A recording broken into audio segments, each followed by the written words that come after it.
My goodness, it is good to be back after 2 weeks of no Scoundrels. We are back in the house. Old man is back from his honeymoon. It was outstanding. Couldn't be happier. Thank you for all of us for joining us.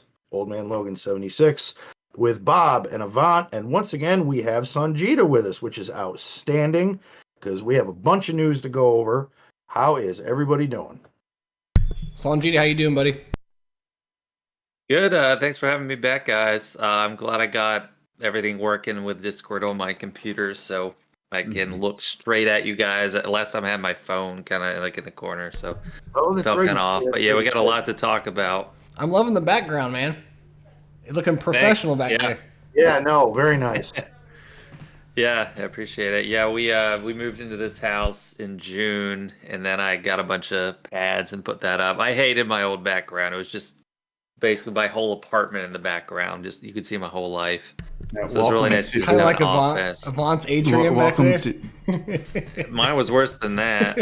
It was like a whole living room straight through the kitchen because it was a 1-bedroom apartment. You just see everything. Yeah, this is my wife's office, so I have plenty of over this shoulder, plenty of my kids' artworks. Children's artwork, nice. I try to cover up like pictures and stuff, but I put some of my stuff up here this week.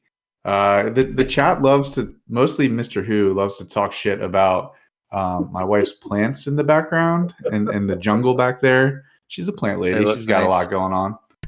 Well, nothing's as bad as Logan's Steeler jerseys in the back, so. Oh, for Pete's sakes, will you stop? Hey, you can just hang some trash bags up there. There's a xenomorph behind me, all right? That's pretty cool. And Joker from Death of the Family. I'm just. Are you from Pennsylvania? No, I'm from upstate New York, but I've been a Steeler fan since I was a kid. Oh, okay. And there's enough Giant fans. My wife's a Giant fan, so I have to cheer them too, or else I'll get yelled at mercilessly, which she hasn't had much to cheer about because she's a Giants fan. So, anywho, hopefully she's not in earshot. Songeta, just remind everybody where everybody can find you, what your GP is, and how long you've been playing. Yeah, so Songeta, you can find me on YouTube, just that name, Songeta. It's kind of like a Dragon Ball Z reference. I'm basically just on YouTube. I don't do podcasts. I don't do Twitch. Mainly just static, or I don't know what the word is. Not live. I don't do live a lot. I don't stream a lot. I just do like normal on-demand videos.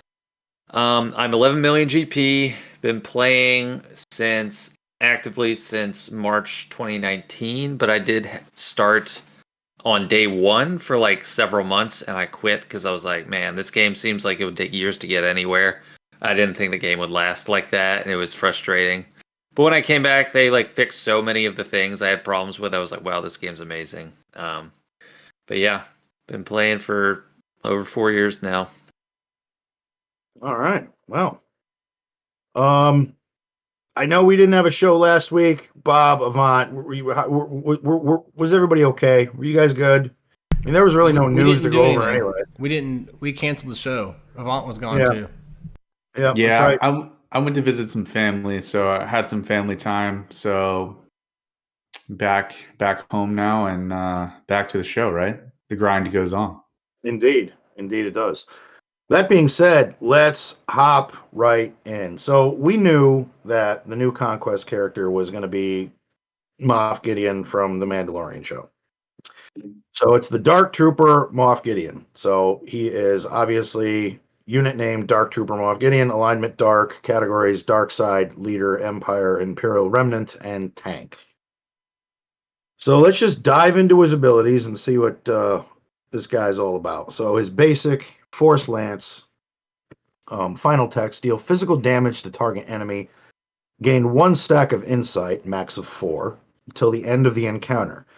And if the target had daze, offense down, or stagger, stun them for 1 turn. This attack deals 10% more damage for each debuff on target enemy. Yeah, that's kind of cool. I think the animation is cool too. I like his little electro staff. It's pretty sweet. Yeah, he looks badass. What do you think, Songeta? It does. It reminds me of Zeb's basic. I guess that might be what they're going for with the Vibro staff, but the conditional stun. I'm excited just to see how much the damage. It depends, because like who knew that Malgus would do like nothing with his basic. So you never know how much damage people are gonna do until it actually gets in the game. But I'm interested to see how high it goes up with that 10% more damage, because it's kind of like Culling Blade or something to a lesser degree, but it's not like dispelling for debuffs. So that could get pretty high. Yeah, it'll depend on how the team applies debuffs, right? Yeah. Yeah, the debuff, and a lot of stack troopers them are. up. I mean, it's his basic move, right? So you're Yeah. going to be doing specials first, and hopefully get some debuffs stacked up by the time he uses his basic the first time. Mm-hmm.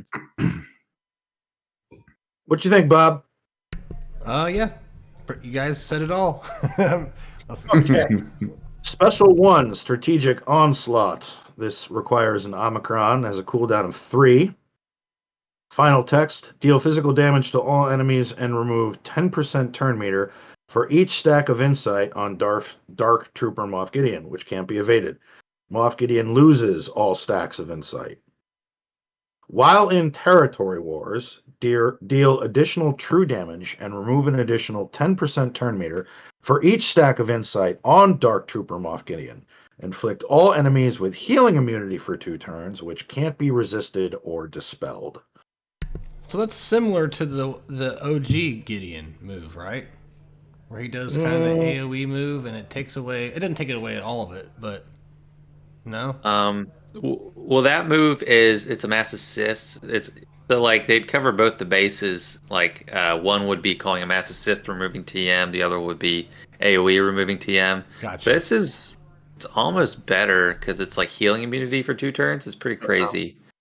But honestly, when I read while in Territory Wars, a lot of times I just stop reading. If it's for my own use, I'm like, I'm not putting that on. Yeah, same here. Yeah. Same Yeah. here. Yeah, and I honestly, I think when we get to the end of this kit, we're going to be like, man, we kind of got robbed. But Special 2, Unwavering Presence, Zeta, cooldown of 4. Final text, all allies gain accuracy up and defense up for 3 turns. Dark Trooper Moff Gideon taunts for 2 turns, which can't be dispelled or prevented, recovers 30% health and protection, and calls target other ally to assist. If Dark Trooper Moff Gideon is in the leader slot, defeated Imperial Remnant allies are revived with 100% health and protection and stealth for 2 turns. Otherwise, defeated Darkside Mandalorian allies are revived with 30% health and protection and gain retribution for 2 turns. Now, that's kind of cool. Still don't know what the hell team he's going in, but I like that. Yeah. So I think the idea is that the Mandalorian clause is going to bring in Gar Saxon and Super Commando. Imperial Super Commando. But we all know that's not going to happen unless CG nerfs the Super Commando. Which they will be. They're not going to let that fly. That's a topic for later in the show. So what do we think about this ability? What do we think? What do we know? Well, the clause for when he's in the leader slot is the most impressive to me. Like reviving everybody with all their health and protection and stealth. That's like if you don't take him out first, you're in a bad spot. Is he? I don't know. He is a tank. Yeah. Okay. But I was like toying around in my mind whether his lead would be better or original Moff Gideon, because like I thought he'd be an attacker to take the place of Dark Trooper on a Moff Gideon team, but he's a tank. Yeah. And if you just have him under a normal Moff Gideon lead, you could still have Dark Trooper with the team. I don't really use normal Imperial Troopers that much anymore in an end game. I think that might be a good way to like equalize the Imperial Troopers, but you definitely miss out on that revive, which is kind of a bummer because the rest of the ability is kind of meh. That is nice, and the other thing that I do like is the fact that this Moff Gideon doesn't have like an automatic tank or taunt. You have to activate it. Yeah. So if you put somebody like Stormtrooper in there, he can soak up a lot of the damage. If his taunt goes away and you lose Dark Trooper or an important attacker, you can use this ability get everybody back, and depending on how this Moff Gideon scales with health and protection, could be a Relic 9 candidate. We don't know. He is a tank. We just got to see what his health and protection pool is. Yeah, I agree. He could be pretty beefy for all we know. Did they release his stats on .gg? I did not look for that. I do not know. Let's see. I'll check on it. All right, why don't you move on to the next one? Why is checking that? All right, so Unique 1, Dark Trooper Beskar Armor, Zeta and an Omicron. Final text, Dark Trooper Moff Gideon has 100% critical avoidance, plus 50 defense, and plus 30% max health and max protection. At the end of his turn, he recovers 30% protection. Whenever Dark Trooper Moff Gideon would be defeated, if he has 4 more stacks of insight, he recovers 100% health, loses all stacks of insight, and the weakest non-galactic legend ally is defeated instead. Oh, that's cold. That's cold-blooded. And then he can revive them. Yeah. If the allied leader is a dark side Mandalorian, Dark Trooper Moff Gideon gains 25% offense. Dark side Mandalorian allies recover 20% protection at the end of their turn. So does that mean right there it puts him in the Maul team then? Is that what it's saying? I think it gives you like choice. It sounds like you can use him in a few different ways, right? It does, but I'm just that last ability. I'm just seeing more possible utility of him in a trooper team. I mean, just being able to bring people back is, I mean, that's huge. Yeah, I don't understand what they were even going for with like the Maul thing. Like, I mean, Super Commando looks amazing without him. It like he's not a Mandalorian. He's not going to be assisting under a Maul team. Like, they're just better without him. Like it's like completely divorced, but in their mind they were like, oh well, we need to give him a use in 5v5, so we put him with a Maul. I don't know. It makes no sense. Maybe that's not enough to put him on that team. Maybe there's some wacko that's gonna run Gar Saxon lead. Yeah, maybe. You guys don't. You guys know what? Someone's gonna try that shit. I'm telling you, somebody is gonna get a wild hair up their rear end and go, you know what? Let's I can't even tell you what Gar Saxon lead is, but I will look it up. I think it's got like counter chance, and that's one of the only things in it. I found the stats on Dark Trooper Moff Gideon. So at Gear 13, which is a good baseline for some of the stats, he has got 48k health, 62k protection, which might not sound like a lot, but that's extremely high for Flag Gear 13. Yeah, Relic 7, 68k health, 72k protection, and then Relic 9, 83k health, 96k protection. Wow. So he's very, very beefy. Nice. Yeah, he's gonna be a thick boy. Mm-hmm. So you guys don't think the caveat of Dark Side Mando's allies recover 20% protection at the end of their turn? That's every turn, right? That doesn't help. I just feel like this is a filler. Who cares? Somebody had a brain fart in a cubicle and wrote this in and didn't proofread it. Okay. I didn't know how good that was. I guess. And again, Songeta, are you going to take Maul away from your Lord Vader team? No, absolutely not. And even like this is just like Bo-Katan does that, and it's for not just dark side Mandalorian allies, and you don't need to like slot in a non-Mandalorian onto the team, get that benefit. Yeah, but yeah, Bo-Katan, they're constantly recovering protection. This makes no sense. Gar Saxon lead if you max it out. Empire allies gain 50% counter chance and 40% defense. Whenever an Empire ally uses a basic attack, they recover 5% health. Now, Gar Saxon and the Super Commando, they don't have Imperial Remnant tag, do they? They're Imperial. No, they're Empire and they're Mandalorian.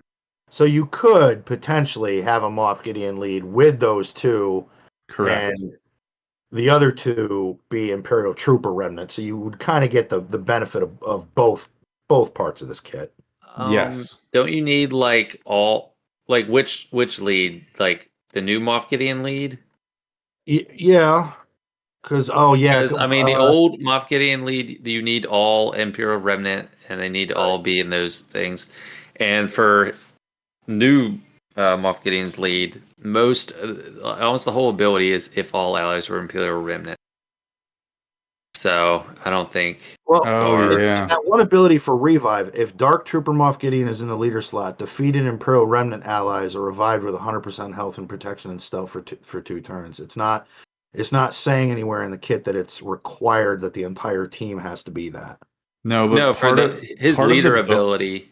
Yeah. If Oh. all allies were Imperial Remnant at the start of the battle, and then there's There's a lot of 6 things. clauses. Okay, yeah, all right. All right, yeah, we didn't read that part yet, but hey, let's get to it. So, leader, Shadow Contingency, Zeta, final text, non-droid. This means you, Dark Trooper. Imperial Remnant allies have plus 75% critical chance, critical damage, defense, and offense. If all allies were Imperial Remnant at the start of battle, whenever an ally gains or loses turn meter or a bonus turn, they recover that much health and protection.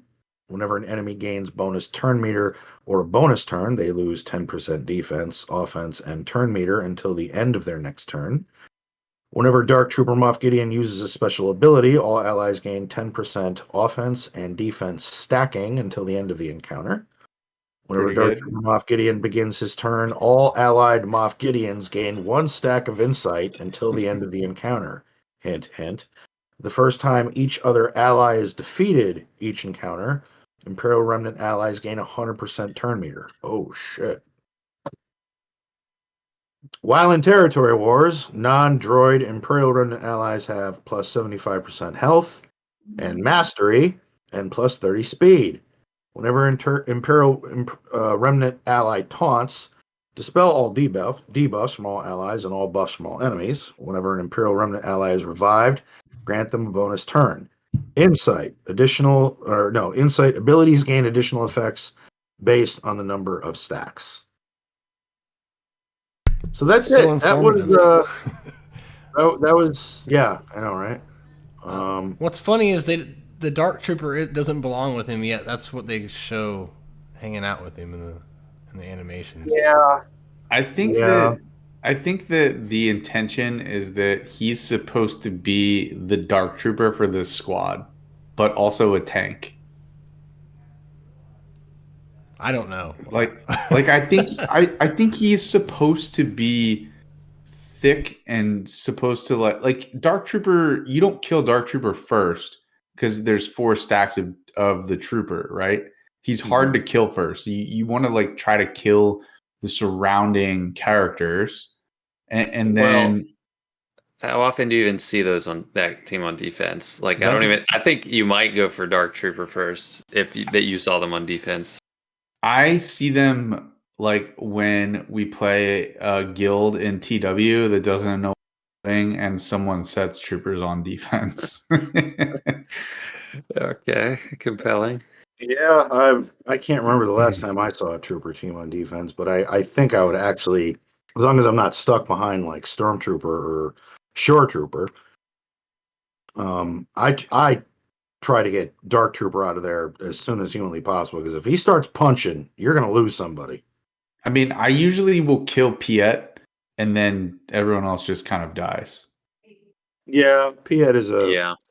he is a critical part of that team. So Because once they don't stack Emperor's Trap or whatever the buff is that he has, then Dark Trooper doesn't deal as much damage. He can still punch, but he's not doing as much damage.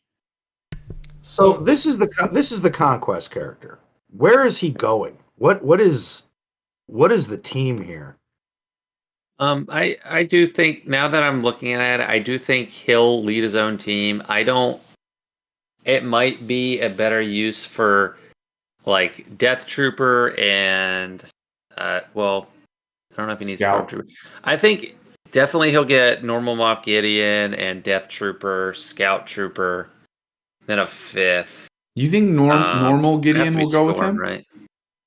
There was Yeah. a small ability that him and the Beskar Armor One gain a stack of insight right out of the gate.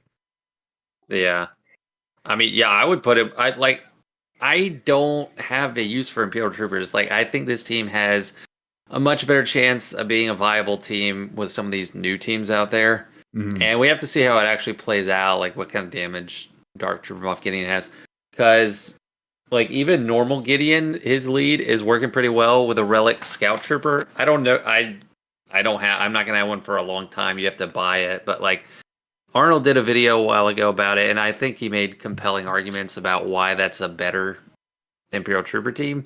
Like, I don't know. I can't really use the Veers team right now. And the thing that sticks out the most to me in this leadership, the first time each other ally is defeated each encounter, Imperial Remnant allies gain 100% turn meter. So that is just a safeguard against you getting steamrolled. Yeah, like, especially if you take the one offense, someone dies, everyone gets 100% turn meter, so you get new life, and that might be where you use that special to revive people. Yeah, because there's no limit to how often you can revive. It's going to break any TM chains. The only thing I think about when we like theorize the squad for him, I feel like there's a missing piece that we're gonna get and we just don't have it yet. Like a fifth character. Praetorian like an attacker? Guard. I think it's gonna be a Praetorian Guard. I mean, that would be pretty cool. Bonestradamus said that. I don't want to hear Avant say, "When did you say that?" You didn't say that. I'm saying it right now. Okay, remember. The room recognizes The Last Jedi. But yeah, the reason I say that is because in Mando season 3, they're his guards. They're a big part in the last part of season 3. So they were in The Last Jedi, but he's talking about the ones that were in Mando. But they're the same ones from Last Jedi. That was like connecting it. They even murdered Jon Favreau's character. Oh, whoa, spoiler. Okay, it's been, 3 years since it's been out? Come on, people. It's time to step it up. If you're a Star Wars fan, you should have seen Kidding. We can start ruining Rebels now. It's okay. I think that the Praetorian Guards in Mando are different because Paz Vizsla pretty much killed all of them. No, he didn't. Right? They killed him. You don't remember? They killed him. Well, I think everyone died in that. I'll send you a video about cave. it. No, they didn't. They're alive. They're still alive. They killed him, and everything was good. Oh, God. Either way, they can still come to Swugga, no matter what, whether they're alive or dead. I think the fifth in this team, I actually think it's going to be Stormtrooper.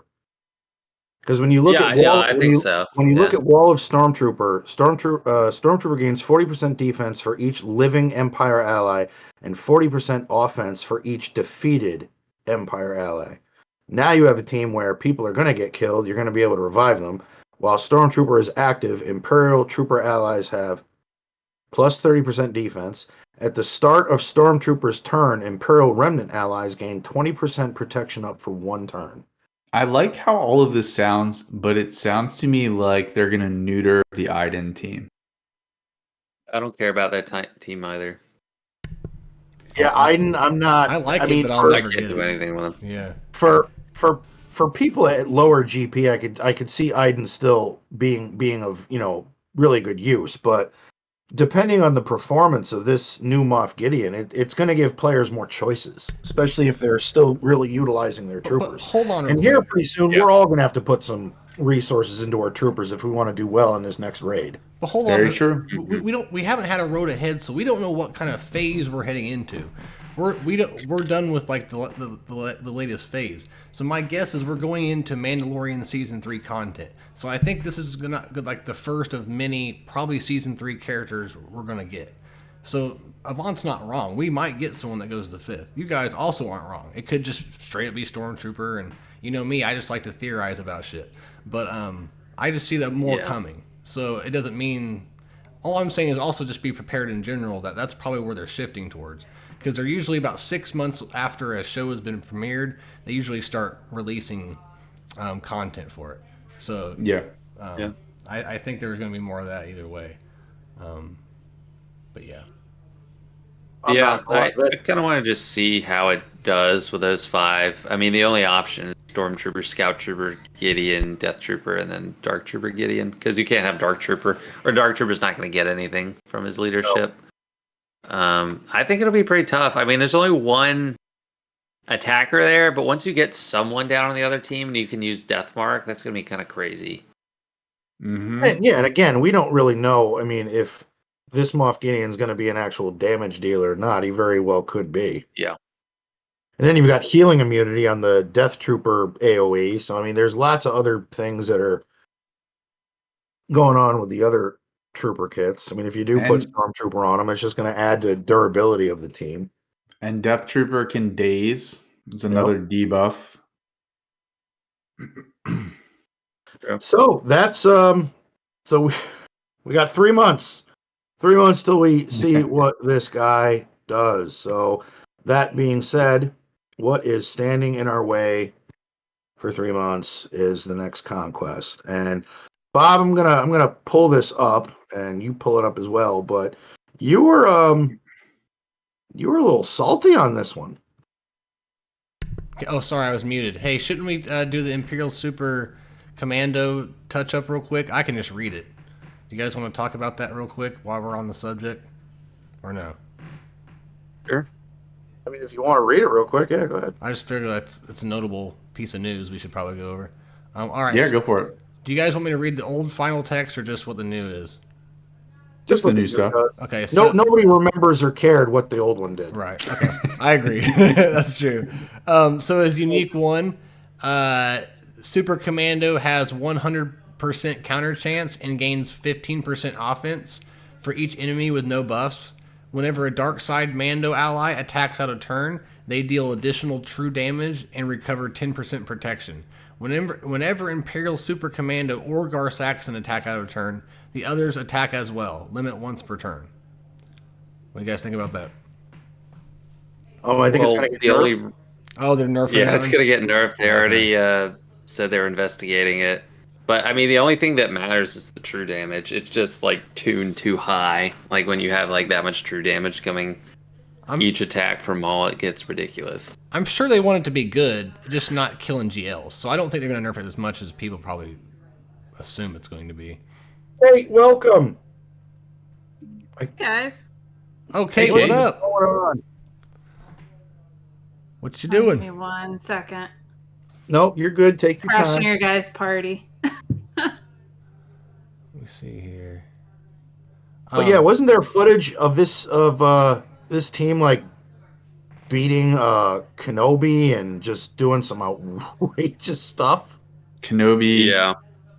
Lord Vader, lots of things, killing lots of things. Yeah, they're not going to let that fly.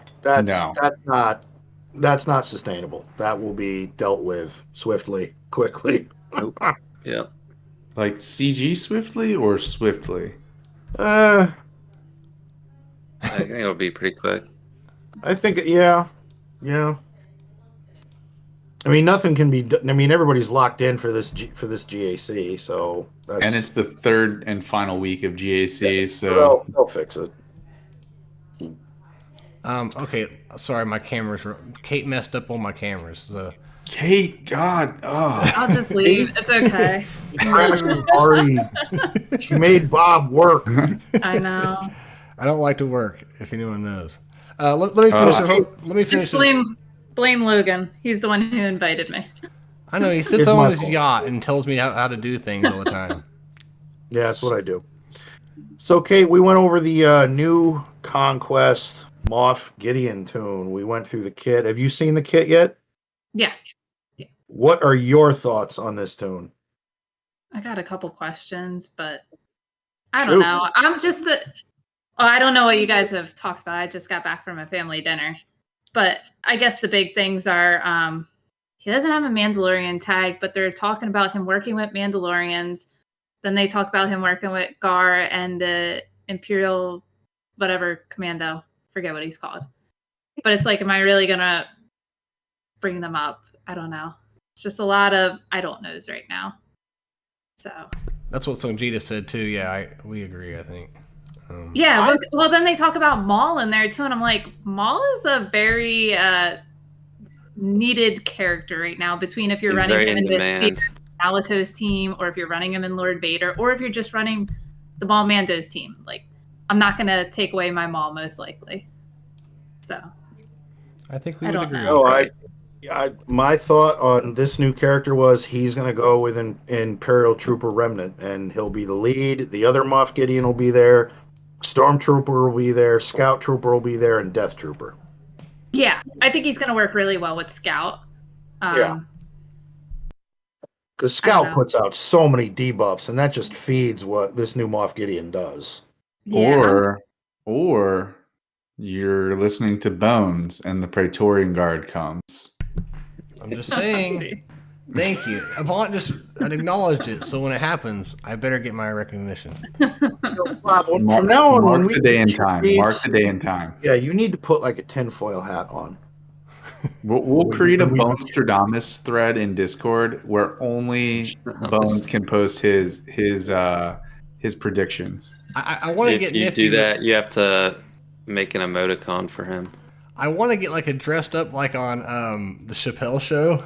Get like an like you want like a 16th century hat with a feather in it. Paul Mooney. I say Bones is not allowed to do any of this until his Bad Trick year 12, at least. Guess what? Guess what? I look at them. You don't have year 12 Bad Batch? Kate, you've literally made it a thing. Like I'm tortured every stream by everybody. I have that tendency because I just did that to somebody else too. Levant, you know who I think's going to counter this new Moff Gideon team? Bad Batch. Yeah. They're gonna daze the shit out of everyone. And yeah, Slacker. It's gonna be great. You guys aren't wrong. I'm not saying you're wrong, but what's your GP? I'm 8.5. I've been playing for 7 years and I'm only 8.5, so don't judge me. 8 years. That's taking the scenic route to everything, I guess. Yes. Yes. If it wasn't for content creation, it took me about 3 years to figure out, hey, you know what? YouTube might tell me what to do. So, yeah, don't ask me why. I think also, I chose not, I was so pissed off. I wanted to, imagine that. I wanted to quit when they announced GL Ray. I was mad. I hated the sequels. When I saw the requirements, I was blown away and I was pissed. Like I didn't want to do that, and so I didn't. And then I think it took JML coming around. I was like, all right, it's Luke at least. If I'm going to keep playing, I got to chase after this. So I was late to the game, so it was just my fault. I think a lot of people are like that. I was like that.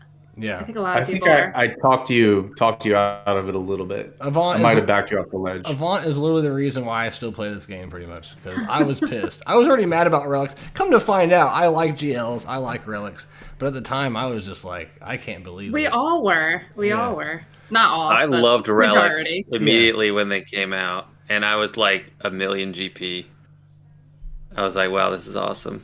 Yeah, because at 1,000,000 GP, you could take like Canderous to relics and put him on defense, and people would be like, "What the hell am I supposed to do with this?" Yeah, why is he just shooting my entire team and they're all dying? Yeah, I always thought Canderous was like one of the worst ones. I saw Cubs fan Han made that video about him that he's a monster, but I was like, that is like one of the biggest mistakes you could make. Like you could literally just slap these on anybody and it gets much better. When relics came out, I went from like getting between 50 and 100 to like 20 in arena, and then I got to 1 when I unlocked JKR because I just put relics on Yoda and Jolie, and everyone else didn't know what to do, and I just climbed that way. Ouch. There was like an ongoing joke on my channel for like the longest time because I had a relic. I call him Candyman, and I would just like do solos with him for the longest time, and it was just like a funny thing we did. And then all of a sudden he became important with Maul Mandas, and I was like, oh, okay, cool. This works out. Yeah, it worked out eventually. Yeah. The Candyman can. People used to make fun of my Candyman, and now I'm like, well, look at him now. He's doing just fine. I like him, yeah. I reliced him just for fun. That's what I did. Yep. I was like, I got the material. Why not? Because I wanted to work on my Maul team, so. Maul wasn't even a thing when I did it. Got him modded right and a good relic level, and yeah, he puts out some punishment in a Mando team, that's for sure. He can slap. Yep. He's a scrappy old feller. But I'm one of those people, like, I'm not putting one relic above what you need. Like, if I don't have to, you're not getting it. And I miss those days about this game where you could, like, the legendary events were about the least you could put into him and beaten. You know, before they started putting these crappy relic requirements. Yeah, that was what's really fun about it. Was watching what like the goal was who could do the least and beat it. Unfortunately, Yeah. that's gone. I didn't have fun doing the gas event for 12 hours just to try to beat it. Dude, I beat the You had to earn it though. I beat the 3PO event with no wicket and all gear 11. That was pretty hard back in the day. That's You pretty had good. a lot of time in your hands. Oh, I did. Well, at I'm work, sure that I spent hours at work because I'd stay the night overnight, and I would just and it took like 2 times around too. I didn't beat it the first time. It was probably thousands of attempts that I had to do it. Well, all right, Bob, let's drag you kicking and screaming on what you got to do in Conquest, because you did really, really well in the last one. You actually made a red crate. Well, we didn't finish talking about Super Commando Beskar ammo. So, did anybody have anything else to say about him? No, that was done. He's going to get nerfed. I thought we finished. All right. So, for the third time, do a Conquest intro for us if you can. I've tried to do it 3 times. You keep wanting to talk about the goddamn Super Commando or whatever the hell name is that nobody gave a shit about until a couple of days ago. All right. So, what do I think about it? Well, do you guys want to discuss like what's involved and all that, and then I'll bitch about it throughout the discussion? Yeah, No, just give us your hot take right now. Yeah, just do it. Get it out of the way. Fucking Tuskens, Ewoks, individual Tuskens, individual Ewoks that you have to do. There's another faction too I think I was irritated about. But like I said, when we get to that, I'll bitch about it more. But come on now, you guys just got me into red crating. I'm happy, I'm doing good, I'm excited about Conquest now, and then here we go. But luckily, we think is not that great of a character that we got to rush around with, so I don't really feel pressured like I did with Malicos to get red crate. But yeah, I don't think a lot of people would disagree that these are some shitty requirements unless you're a 11 mil account or you're hanging out with you on your yacht, then everyone's happy. But for us Even Like- then, for us Even peasants, then, no. you don't think so either? You think it's pretty crappy still? Yeah, like isn't one of them yeah. so many kills with Tusken Warrior? Yeah. Yep. Yeah, Isn't that I'm one? skipping that one. Beat Yeah. 100 enemies with Yeah, Tusken, like how am I going to do that? But it's only worth 1. Exactly. Well, Yeah. you get a disc with it, don't you? Yeah. Well, yeah, I mean, it's terrible. Like, when it's any light side character, the easy answer is just put him with JML, and then everyone calls that character to assist all the time. But since it's dark side, that is painful.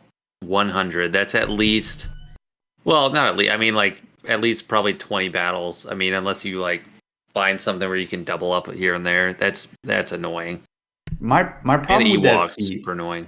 my problem with the Tusken warrior feat, Tusken warrior does not have an AoE attack. So you're gonna have to literally single attack kill 100 times, which is just stupid. No, yeah. And Skins they don't aren't- melt They're not all easy the to time with the kills either. They're not. At Yeah, all. exactly. Yeah, because like Songeta said, you can't cheese it with JML. That's what we've been doing with all the, and it's still a pain in the ass to even cheese it. It's not fun, and so That for sure is 15 cards that I'm gonna miss. I am just gonna count it out right now. I think a lot of people are. Yeah. I don't know. I want to find a way. Maybe put Watt in there. Weapon tech on Warrior, so he gets a lot of turns. Don't run him with a Tusken team. The the Armorer, get all the stacks of Beskar, and then like 2 characters that can call assists for him. I don't know. That just seems like But the so much issue you're work. running into then is you're going through stamina. Yeah. That's Well, going to get You have to like Time do like a few every day. Yeah. well, if you have a lot of time on your hands, which a lot of us don't, you could just kill like 4, or if you have a few people that can revive, you can do it to the last person, and then you can just literally just sit there and let it time out, and you don't waste stamina, but it counts still. And then you save stamina, which you shouldn't have to do, but it is a way to do it. I'm going to have to figure it out because I don't think there's going to be a way I'm going to be able to get around it. I agree. Big Dynasty will figure it out. Don't worry. Come We on. got Yeah. win.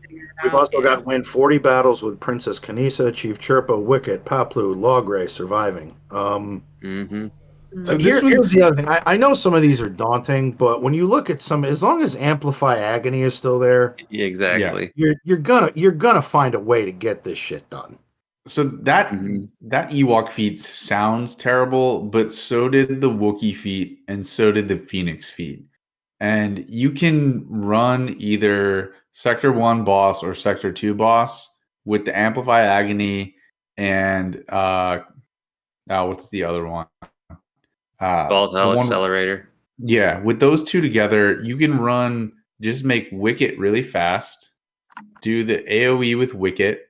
It's going to feed turn meter to your Ewoks, and it's going to deal damage to everyone. And then you can just kill everyone with the turn meter train. Yeah. You know what I hope? I hope no one under Relic 5 Ewoks can do this. So that everyone's pissed off with me. Because I can't do it either. I have 3 Ewoks in relics, and I have 2 not in relics. If I get the data discs I want, I will hop in the treasure node in Sector 1 and call it a fucking day. This week, I took Logray to Relic 0, and I'm taking Paplu to Relic as well. He's at like 12. I need like just a couple more pieces to finish off Paplu. But my thought was I'm going to do Relic 7 Logray for rote platoon requirements. And I already have Nisa. I already have Chirpa. I already have Wicket. So I just will do Paplu and round out the 5 and have a full Ewok squad that I'll never use. And you know what? I'm only doing the layer requirements with those. All 60 of the tickets you need at the end for Sector 5 are all very doable. Defeat 50 enemies with Empire units, win at least 20 battles without losing any units, gain damage immunity 40 times, and attempt to inflict ability blocks 60 times. That's not bad. That's very doable. Yeah, damage immunity is annoying though.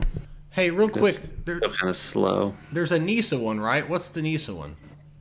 Do you have to kill so many people with Nisa? Yeah, it's not. I don't think it's too bad. I think it's a Sector 1, and it's maybe like 14 or something. Okay. I think you just have to. I think you're thinking of Saul Guerrera has to kill 10 people or something. No. Oh, I was gonna say, there's a Nisa feat though. I know that. Oh no! Yeah, defeat 10 enemies with Princess Nisa. Yeah, it's only 10. Okay, that's not bad. Okay. And what's the Saul? Well, I had to Guerrero put it one? at Relic 7, god damn it, so I better get that one. I'm sure you will, man. If not, Saul. You can pull out your big boat. Saw's not in relics. I would. There's just one where it says win with him surviving and defeat 10 enemies with Saw Gerrera in Sector 2. That's not so bad. Yeah. Win with Ben Solo surviving, doable. Win with gain potency up 40 times, attempt to inflict stun 100 times, burning 60 times, plague 200 times. For me, the only feat I hate is the Tuscan warrior feat. The rest of them seem like you could find a way to do them. Yeah, that's the worst one. I agree. I think Hot people have Cartel's a done it gimme before, for and any. you can calculate it out, so you can basically skip a feat, right? Yeah, you can miss. You need 630, and so I think it's like 664 is the max. So you can miss 34 banners or burritos or whatever you want to call them. Gain Rapop 40 times. Other than Count Dooku, who the hell does that? Riposte? I think Riposte. Malicos gets riposte. Yeah. That's right, he does. You guys know you're saying it wrong, right? I don't care. Riposte.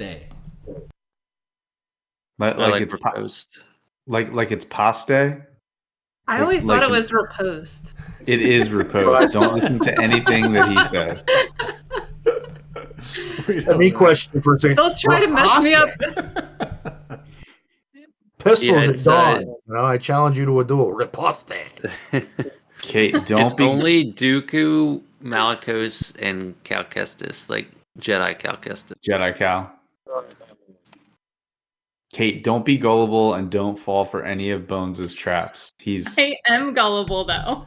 Kate, I'm the one person Kate goes to for advice in this game and how to say things. What? She's always asking me for advice. Oh yeah, totally, all the time.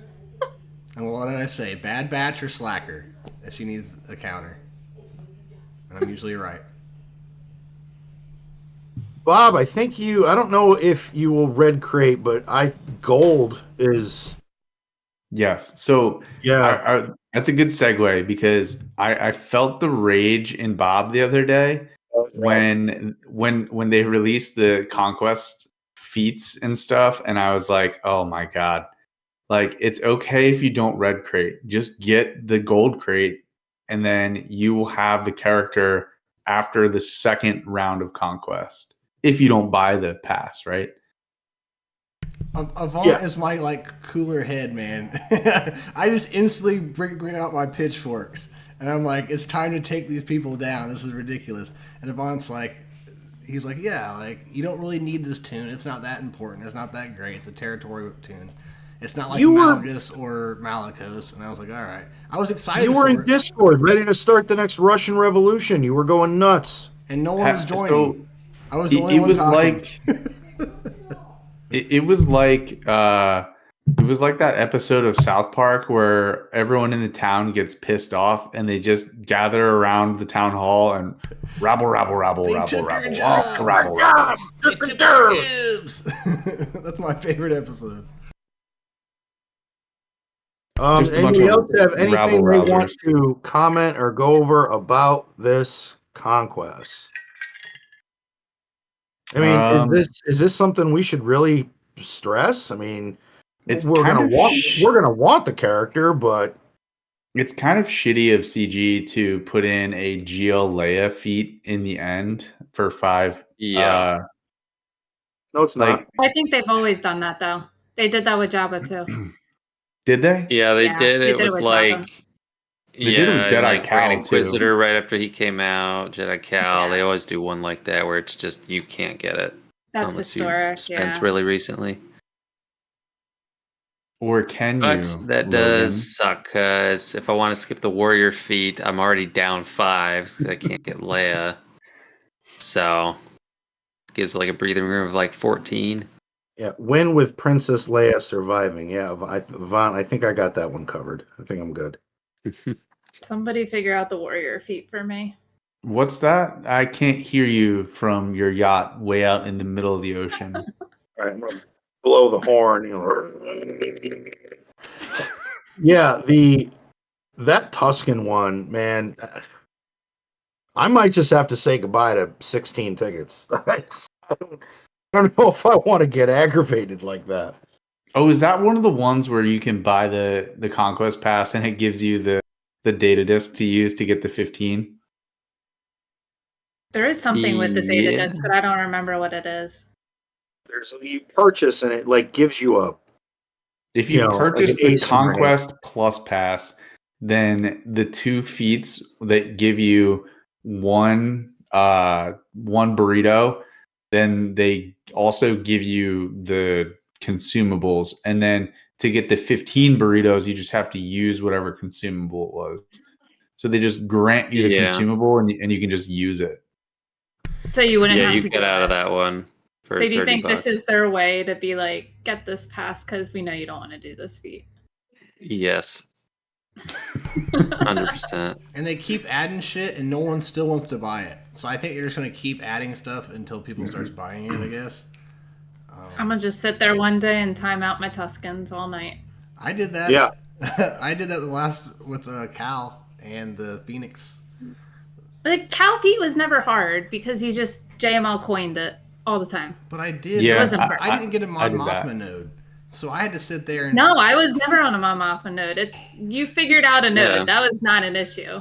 And it was just coin, and he did more damage. It wasn't hard. You just do it on a treasure node. Yeah. Huh. I wish it was so easy, like how you guys act like it's easy.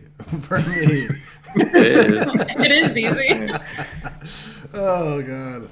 Pretty much you just needed... I mean, if you don't have JML, yeah, that's going to suck. JML, Watt, Cal, coin to Cal, constantly.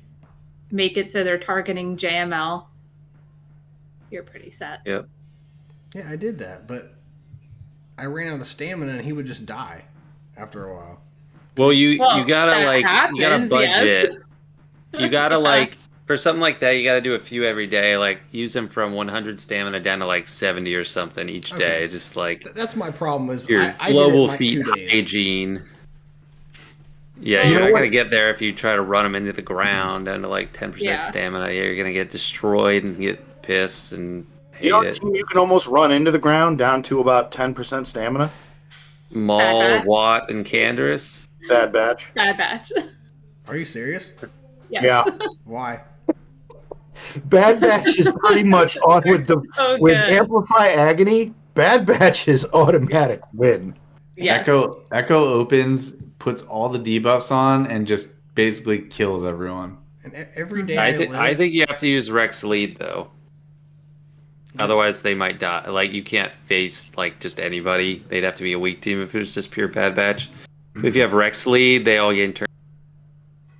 That is true. Yeah. But yeah, Bad Batch works real well. every time you guys say Bad Batch, that's one day I'm not gonna go for him. Another day. Well, you know the worst part? We're actually being serious when we say they're the best at this stuff. I know I'm the kind of person that like if people tell me to do it, I'm not gonna do it. You're just making your own life harder. I know it's You self-sabotage. have them at 7 stars. I don't think so. I was farming them at one point, and then like some GL came out or some marquees, and I started farming something else. I'm so far away from LV. I have no other. Yeah, it's gonna be a while. So am I on the one account I run, and I still have Bad Batch, and they're not even all like Gear 12, and they took out a fully relic team in GAC this past round. But then I don't know. Like after a GL, I pick 3 teams and I work on them, and they've never been on the list yet. You have 2 possible excuses. 1, you're lazy. 2, That's one of them. 2 is you don't have enough Chirotex. That's all I farm. Then you should be fine. I don't have it, Okay, but I farm them all the time. I have to sit here Yeah. and tell you guys what I'm doing right now, what my plan is in like 5 months. I have like the next 6 to 8 months booked up. So it's going to be another at least 8 months before Bad Batch gets here. What is a higher priority than Bad Batch? Okay, I got Malicos and Seer team going. Okay. But right now I'm finishing on my Cal farm. All the gear's there. I just have to take them to 7-star. Like regular cow, not going for like No, Jedi Knight cow? No, Jedi Knight Cal. I have all the requirements done except 7-star, but they're all 11 plus, ready to hit gear 12. So as soon as they all hit 7-star, he's unlocked for me. And then I'm already working on relics and stuff and farming marquees for Leia. So then I got to get Leia. And then after Leia, I'm halfway to C and I'm halfway to Slacker. So I'm going to take my time and farm both How of many those. GLs do you have? Only 3, but I have 3 GL ships. I have Leviathan and everything else, but I only have 3 GL. You need to get Bad Batch in there somewhere. You need to. So gonna you have 3 have GLs then. C, JML, JMK. I don't care how many JM or the GLs you have. You need teams other than GLs. We'll just go for Lord Vader, then you'll get them. God damn you guys. No, Songeta, I have JMK, Jabba, and JML. Oh, dang. But I'm halfway Leia, to Slacker he'll and get- C, so... And he'll get Leia when he's eligible for Social Security. Yes. I don't know, man. That's kind of slow. How are you guys going so fast? I'm doing the same thing everyone else is. So, like, when you guys farm, when you guys sit down to farm... Did you really ask that question? You break my balls about my yacht, and you just asked, how do we do this so fast?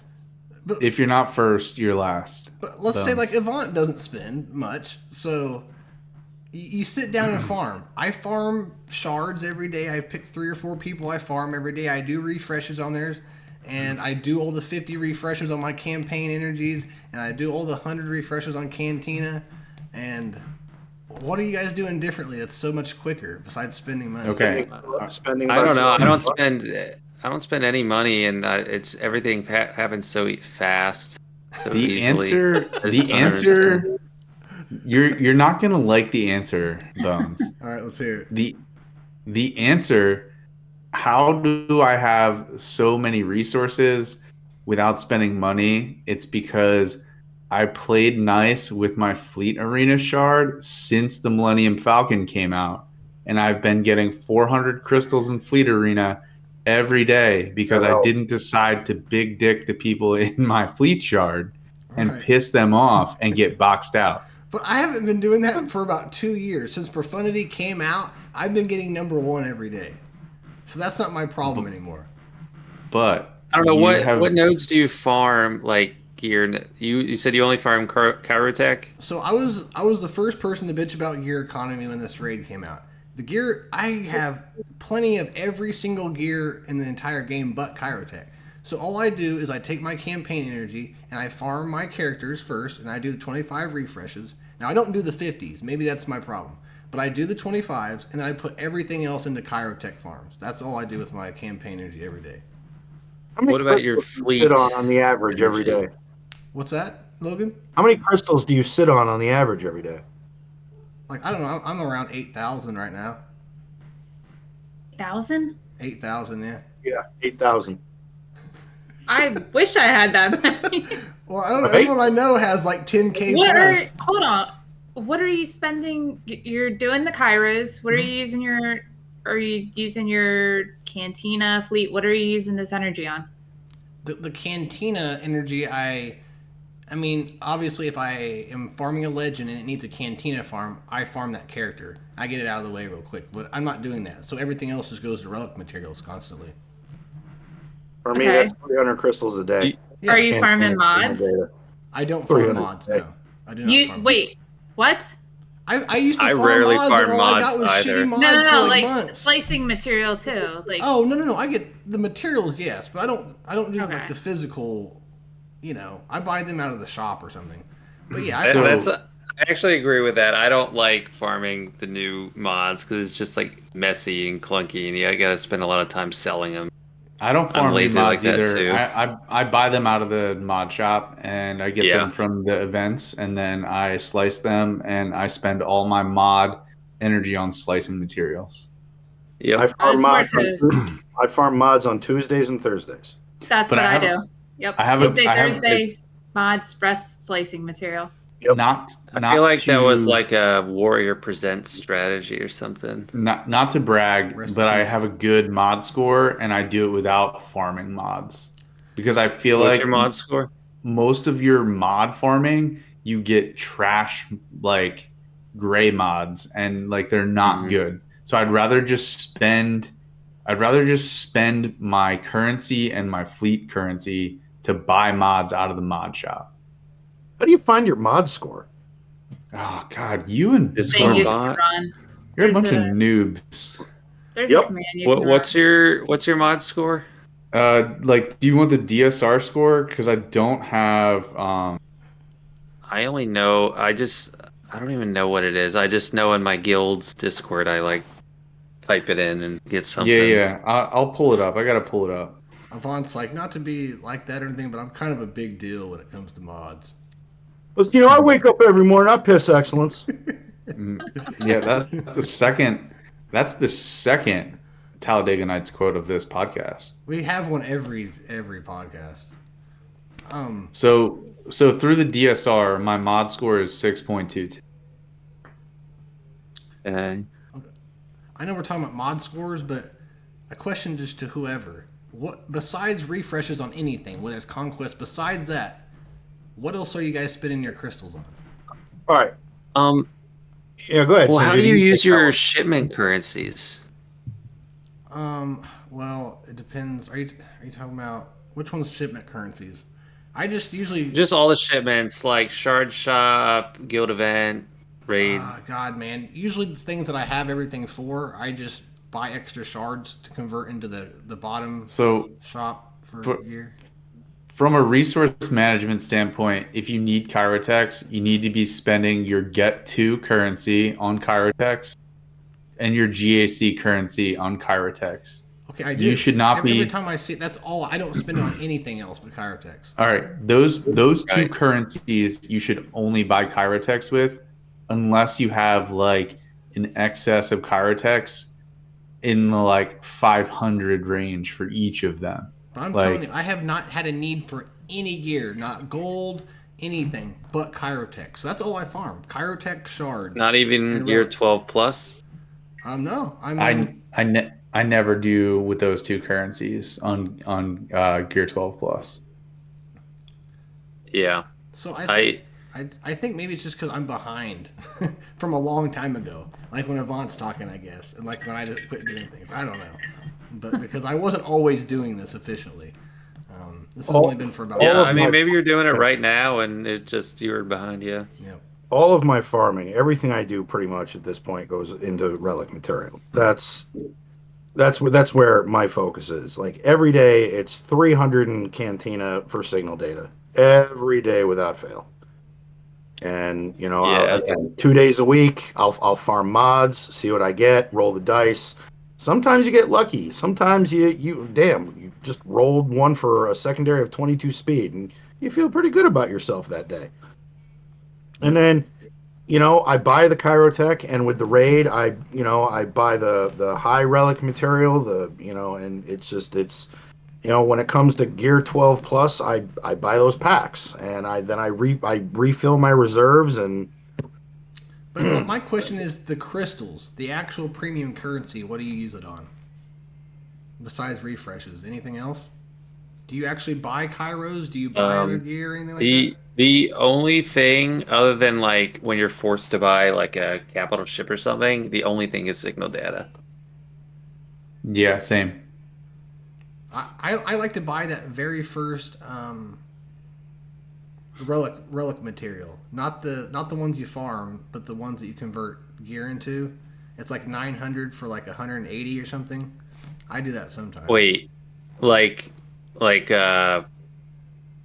do they call it? Carbonite circuit boards? In my whatever the first Like one the is, like easiest those one. and bronzium wirings, the like Yeah. where you need crappy gear to convert into it. Don't buy those. I never have the gear, Those are I guess, to convert them. It doesn't give you very many. That for like the first one, it's extremely easy to farm the gear. Like you just hit light side 1C or 1D a bunch of times, and you just like spend like a week or something doing that, and then you're set for a while. Yeah. And with fleet, only do the like Mark 12 furnace node, and then you get a ton of stuff. I think it's a lot for carbonite circuit boards, but it's also for bronzium wiring, and then there's furnaces. If you don't use them on their own, they're good for gear to keypads, which doesn't come into play as much. But Right. yeah, I always see on Reddit people are like, "Oh, I love this pack's back, this relic like scrap pack, it's back. Oh, I'm so excited." Those are terrible. They're all bad. I don't know. Is that the one Avant that you always buy? You buy one of those, don't you? For 500 No. crystals? So there's the gamble pack for carbonite circuit boards, where it's 500 crystals and you get between 100 and 250 or 300 circuit boards. Mm-hmm. And I will do that if I have excess crystals and I'm short on circuit boards. Yeah, I've never been a big fan of a lot of the gambling packs, but every now and again you see one and you're like, you know what? I'm gonna roll the dice. Sometimes you're thirsty and it's fun to take a drink, There it is. But don't be drinking that salt water around your boat, man. You might get sick. No, I'm too high up. I'm too high up on deck. There's 4 levels. Okay, I'm gonna swing back here, Logan. Are you really on a yacht? I'm like kind of out of the loop here. No. I get a lot of grief because I spend and I got too much everything. So we call Songeta, Slug you can come. I get to hang out on the yacht with him. Songeta, you can come hang out on my pontoon boat. You little dinghy. And I'm the I guy got that... little dinghy and a cooler full of light beer, and we can just like shoot bottle rockets at his yacht. That sounds like a great time. And I'm behind the pontoon boat in like a floaty that they're pulling me along with. I mean, come on! I'll at least get you like a tube, not just a floaty, but like an actual tube. Yeah. That means you have to. Yeah. All right, we'll stop it there. All right, so Avant, where were you going to segue us to? Mod score. According to DSR, 6.6. 6.6. Yeah, so that's what I just saw. You beat me. I'm 6.22. Logan, yours is 5.17. Trash. And Yeah. Bones, yours is 5.23. I'm That's not catching bad. up with you, So Logan. according to the DSR bot, Bones has better mods than you. I know, and I actually try to farm, and I get shit on. It's horrible. I can't hit a 20 plus to That- save my life.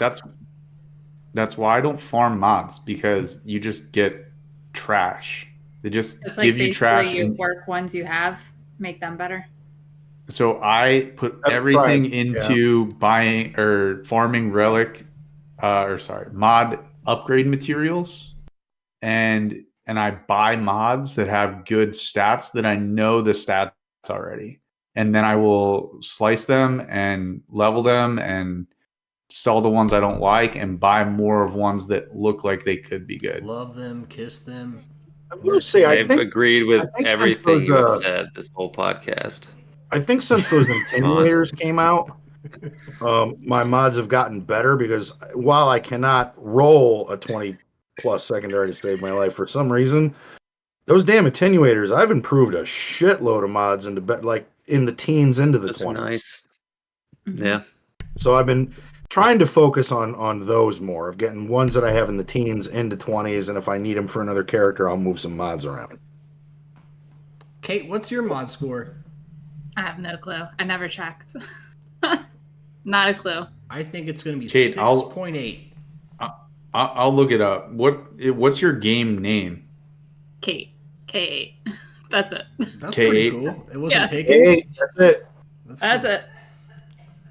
I actually really don't like the name Kate Gaming, so I took out the gaming and I just left Kate. And now I'm kind of stuck with the Kate Gaming though, but oh well. Can I say your guild name on here just to be sure that it's you? It's Vanguard, I can tell you that. It's Vanguard, okay. Yeah. Oh. We're fucked now. Poachers are going to be poaching.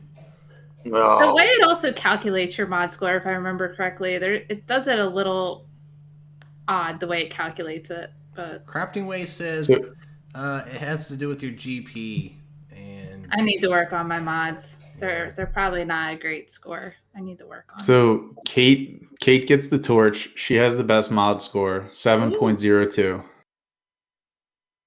I don't know what Nifty. it's on a scale of or whatever, but I'll take it. There you 0 go. to infinity. You're better. That's all that matters. She takes the cake. There it is. There it is. I got to work on my mods. I've been slacking. All right, guys. Do you want to talk about the best thing in the game? That The everyone Leviathan? loves? No, we got Datacrons still to talk about. I was about to say it's got to be Datacrons, Yeah. but that's sarcasm. Are we sure it's not about Leviathan and how we're going to change the Leviathan again because it's not performing as intended? It's Week 6 in a row? overperforming Oh, as gosh, it's please. intended. Wait, Please, they no. said that? Yep. No. This is just my joke. This is just my thing because You are I'm gullible. already scarred. Don't do that. That was also, it had a Red 5 reference too in the post. Oh my gosh. Still Kate, more, last please. podcast, Logan brought up the Leviathan because they buffed it, and I was like, how many podcasts in a row are we going to talk about the goddamn Leviathan and how the kit came out, it's not strong enough. Okay, we're investigating this. Okay, it's not strong. Okay, we're going to buff it. It's just Oh, like there's some bugs. We got to fix it. the never-ending discussion of the Leviathan and how it is just wrecking the game. I did have a question for Logan though, because I think I saw it somewhere in your guys' Discord. Have you noticed the R9 Sassy doing anything for you? Yes. Okay. If I go up against another Leviathan and their assassin is Relic 8, regardless if they go first and knock out my engines, I'll still beat them. But Okay. if I'm facing another Relic 9 Sith Assassin, which I'm seeing quite a few of those in my ship shard already, hence why I'm one of those poor schleps that also put his assassin to 9, it's 50-50. I mean, they'll take out your engines first, but if their ships tee off on you, then they're going to inflict stagger, and then you're just going to lose. Okay, because that's actually something I've been debating the past couple of days because I've been about ready to throw my phone at the wall trying to do It fleet is arena climbs. aggravating as shit. My Sassy's only, I think, a 5 still. And I've been winning, but I rarely, well, one, I've been rarely winning the coin flip, which does not help. And then I'm rarely getting to ult first. So I'm like trying to beat them after they ult. And it's just a nightmare. So It maybe is. I have to do that. I know Trip Attacker Executor is beating it, but your relic levels on the bounty hunter ships have to be pretty high. Chimera is beating it, but Yeah. again, It's an annoying match though. The Chimera, It is. that's what I have to use. It's a real pain. Yeah. Mm. Yeah, and I know the executor one, I was talking to Zareth about it the other night, and I was like, all right, you're basically that, like, nobody's gonna have that high a relic. Well, people will, but not many. Like you have to have your boss at 9 and every one of your attackers at relic 8. Exactly, yeah. That's Yeah, not super common. Hey guys, real not quick, really feasible. I want to Dark shout. Nar, I want to yeah. shout out to Nar. He gave 10 community subs. Thank you, brother. Love you, my man. Thank you, Dark Nar. Much appreciated, my friend. So yeah, Datacrons, everyone's favorite, but we would not be doing our duty to the community if we did not at least go over what all the hubbub is going to be about, and whether or not we like them, and what are some of the ones that anybody in any GP should go for. So we will start with the stats. So it's looking like it's And max health, max protection, defense, health steal, accuracy, and crit damage. with this new set, we're getting the expiration of the 15% health and protection Datacrons or the Yep. thick crons. So those thick crons are now gone. Huzzah! Mhm. Not a moment too soon. Yeah, I'm ready for And something now they're different. just replaced with secondaries. Yeah. Yeah, More, this has a lot of similarities. I mean, obviously it's not as bulky with that crazy level 3, but most of the stats are the same except they have accuracy, which sucks. Crit It does, damage is really. hanging around. It's been like, I feel like it's been like in every set for like 5 sets or something. The ones that stand out to me are the riposte on Ufus for Starkiller. Yep. I would say for Malikos, but he already gets riposte on his own. And then the damage reduction for Rebels is going to be huge. I think CLS versus Java will be really viable. It's the same one that's for Wookiees now, like over 50% turn meter, taking 75% less damage. Pretty much any Rebel team, that's going to be amazing. Yep. Because a lot of them get a lot of turn meter. Those two stand out the most, I think. Imperial Troopers get a lot of extra offense, 400% of their current defense, which I don't know how that math works because it's like multiplying an apple by an orange. So I don't know how the actual numbers work. But then for the level 3, I like the crit damage, crit chance, and offense up one. I think that's like the one to go for across the board. What did you think of the, especially for a Malikos Ufu team, the first time each ally falls below 50% health, all allies reduce their cooldowns by 1 and gain, I know the turn meter game isn't that great, but you can get to die whelp a lot quicker. I don't know. I don't really care about that one.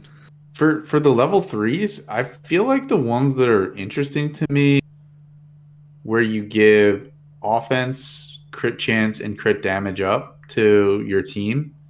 Yeah. Because if you increase Malikos's damage by 50%, that's ridiculous. Which Yeah, that I level believe 3 you're gonna want across the board. I think I'm pretty sure the offense up buff is plus 50% damage. And Which then he's level 3 were you guys saying is the... Whenever they use a basic, they get crit chance up, crit damage up, and offense up. And it's like basic out of turn works too. It doesn't have to be on their turn. So every time he assists, he's going to give himself offense up, crit chance up, and crit damage up. Yeah. So he's going to do way more damage. And if he has riposte and attacks out of turn, he's hitting under your protection. Yeah, that's why you should use gas. That's gonna be nasty with a Maul in there if you're running like a Malikos Maul team. Yeah. This Ufu squad is going to be disgusting. Oh yeah. It already is. I was about to say it already is disgusting. But it's like new level of disgust is going to be kind of scary. Might demand a JMK. Mm-hmm. So far, I'm not. I mean, I was going to have that as a topic, as what we thought how Malikos and Leia were affecting the game in the meta. But so far in GAC, if I see it, and you're going to see it, the Malikos team, I'm just slickering it. It just that I'm not even. Nope. Will Goodbye. that work? I've done it 3 times No, now. I mean with this. With this, I don't I don't know. think any of us know what's going to actually work. Because No. like I've been using Yeah, I Treya. I've been using I Treya's used- Garage, and it's been I working. used Treya and failed, and then I used C and got good banners. See, I use C versus a mall comp, and it just went bad really quickly. Oh yeah. So I've taken. Well, it goes bad, especially since they had the Seer Omi and then they had the Malikos Omi. That was the one where he assists when another unaligned force user uses a special. So you have 6-wit Maul like right off the bat, and I just got annihilated. What was your comp? That they were running or that I was running? Like, what'd you have with C? Watt. I don't remember who else. I might have thrown in a couple tanks, but I might have not. I don't remember. I used Sith Yeah. Empire Trooper, and it worked pretty well. Yeah, I think you need some like drones on the side, like just random Sith. Tanks are probably the best. Songeta, how are you doing it? How are you countering him? Well, I faced the first. Well, I used Treya last week against a double Omicron. Yesterday I used gas, but I also like remodded my gas specifically to handle Malikos. It went really well. I made them all way faster than they were, and I gave them all health focus, like all the clones, even fives. Like before, I always had protection, but give them all health because Malikos is going to destroy all their protection before gas goes down anyway. You just want health, and then you just want speed. And they like triggered a sacrifice, and like my team went so fast, they just lapped the whole team because that team, Seer, it's not like a fast team. Seer's slow, Crew's slow. Yeah, they're all slow. Interesting. So I was just lapping them, running circles around them. They couldn't do anything. So I did a basic and then like the telekinesis with gas and did 500,000 total damage to kill Malikos. Nice. That'll do it. If you watch, it'll be in my video comes out tomorrow with it, but it went pretty well. I will definitely take a look at that. Yeah, for sure. That's good to know. And basically, once you kill Malikos, it's done. You have to look out for Seer because eventually she'll throw her Inquisitor saber at you. He's a huge threat. I just And now. She might have a better too. level Like- 9 than Malikos. Like you're facing the team, and you're just like, it's coming. She's gonna throw that goddamn thing, and then someone's gonna get smoked. And then she throws it, and you're like, "Oh my god, they're dead." Can't she delete someone on a basic? Because I deleted someone on a basic with her. I don't remember what it was, but I don't know what kind I of don't think sorcery so. you practice, but no, not. I was gonna say, Merlin, what are you running over there? remember the defenses I go against aren't probably like what your guys are. But Was it a Gear 12 character? Her special is kind of deceptive because I think she shoots with the blaster and then throws it as the move. So it might look like she did a basic. Okay. Yeah. Because I'm just now, I just reliced her a couple days ago, so I'm just now messing around with her. But yeah, no, my GAC match today, my opponent had a relic, 8 Malikos with 2 Omicrons on it, and I just took Slicker and one of the 50/50 crons with some health steal, and you know you have to poke crew first, but if you're the fuck's his name, if your General Hux is fast enough, then Slicker goes again, then you poke Malikos, stun him, keep him under control, and then just own it. That's true. Yeah, I did that against one that had no Omicrons just because it was like I had nothing else I needed to beat. So I just used Slicker there, and yeah, it seemed like that would work even with Yeah, Omicrons. crafting way. So it is. It's a straight first order team, no Watt. It was Yep, Slicker, the Lobster Trooper, Hux, first order officer, and first order stormtrooper. that's exactly what I used to. Yeah. I And then just use somehow my Treya. opponent didn't do that because my Malicos team got 3 holds, and he actually messaged Nice. me, and he tried it with Treya first, that didn't work. He tried it with Gas second, that didn't work, and then he finally said, "Fuck it, I'm gonna Slicker it." I think people's problem with gas is, and I did this too for the longest time. People just neglect their like 501st mods because you just don't need Yeah. anything. You just like have plus 50, like 70 speed on Echo and Arc Trooper. You don't Like how care. many people have I their old school Rex above 300 speed nowadays? Yeah, I did that too. I was like, yeah, I don't need it. Like it's just gas. Like eventually takes over. Like they're mostly invulnerable, and then it's just like this brief period. And usually you can get them back up real fast, so people would neglect it. But I definitely gave them more mods. I think my Rex is still modded from the Cam mission. I never remodded for. I actually no. I take that back. I did remod for the Cam mission, but I always made my Rex fast. My Rex is so Is fast. he's 311. What is I everybody's what's everybody's Malicos at? When you unlocked him, what did you bring him to? What mods did you use for him? Mine is at R8. I only have one Omicron because that's all I had. He's got 284 speed, 89k health, crit damage triangle, and 11.3k offense. My Malicos I took to Relic 5 for the last week of GAC just because I didn't have the materials. And now I have them to Relic 7. And I have an offense set and a crit chance set with crit damage triangle, offense cross. I should put an offense arrow on him instead of a speed arrow. But his speed is 256 and his physical offense is 9,700.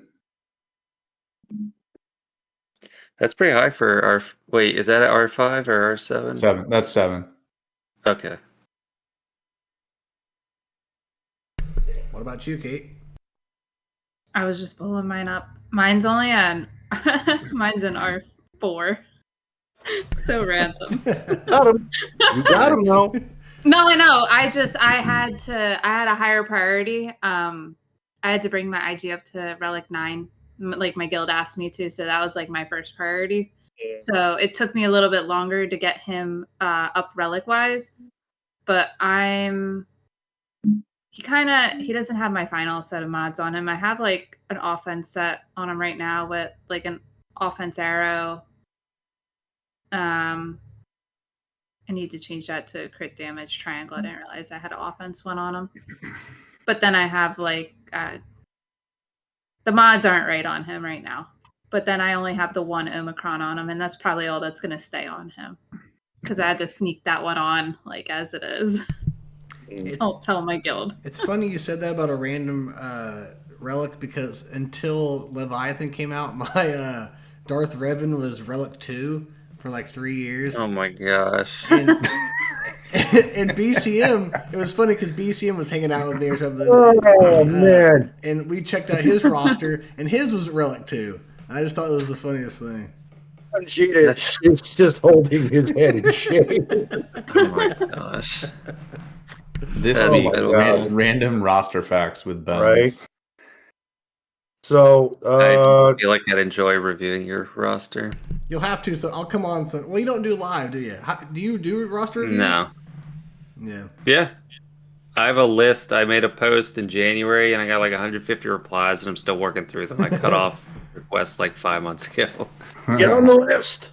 Dude, people love those things, man. And the same people every day will have you do it. And it's only been like a day. Well, like when I stream, it'll be like a couple days and they'll have me review their rosters, which is fun. I like to do Check it. out what I did. Yeah, which is fine. But yeah, I'm sure once you get to a certain height of popularity, it probably gets pretty overwhelming. So I'm gonna start I'm gonna start a new segment. Probably next podcast. It's gonna be Bones guesses the character's kit. I'm gonna read the character's basic ability, and I'm gonna make you guess what character it is. Oh, the Mad Awesome Show, they do that. It's whose kit is it anyway? All right, Not a bad idea. That sounds like Yeah, a with blast. Calvin Awesome and Tilo Mad do that. Oh, they do that? Nice. That's. I mean, have you guys seen Yuki Swiga's trivia shows? Yeah. Did a few. I have Yeah, not. You were like on that, there's. weren't you? there's- Yeah, I went on twice with Calvin, and I think I could have beat anyone else, but I went on twice with him and lost twice. But like they have, like he was so fast, and like he just knew everything too. Dude But- has this shit on That guy's so lockdown. smart. He is like, Oh god.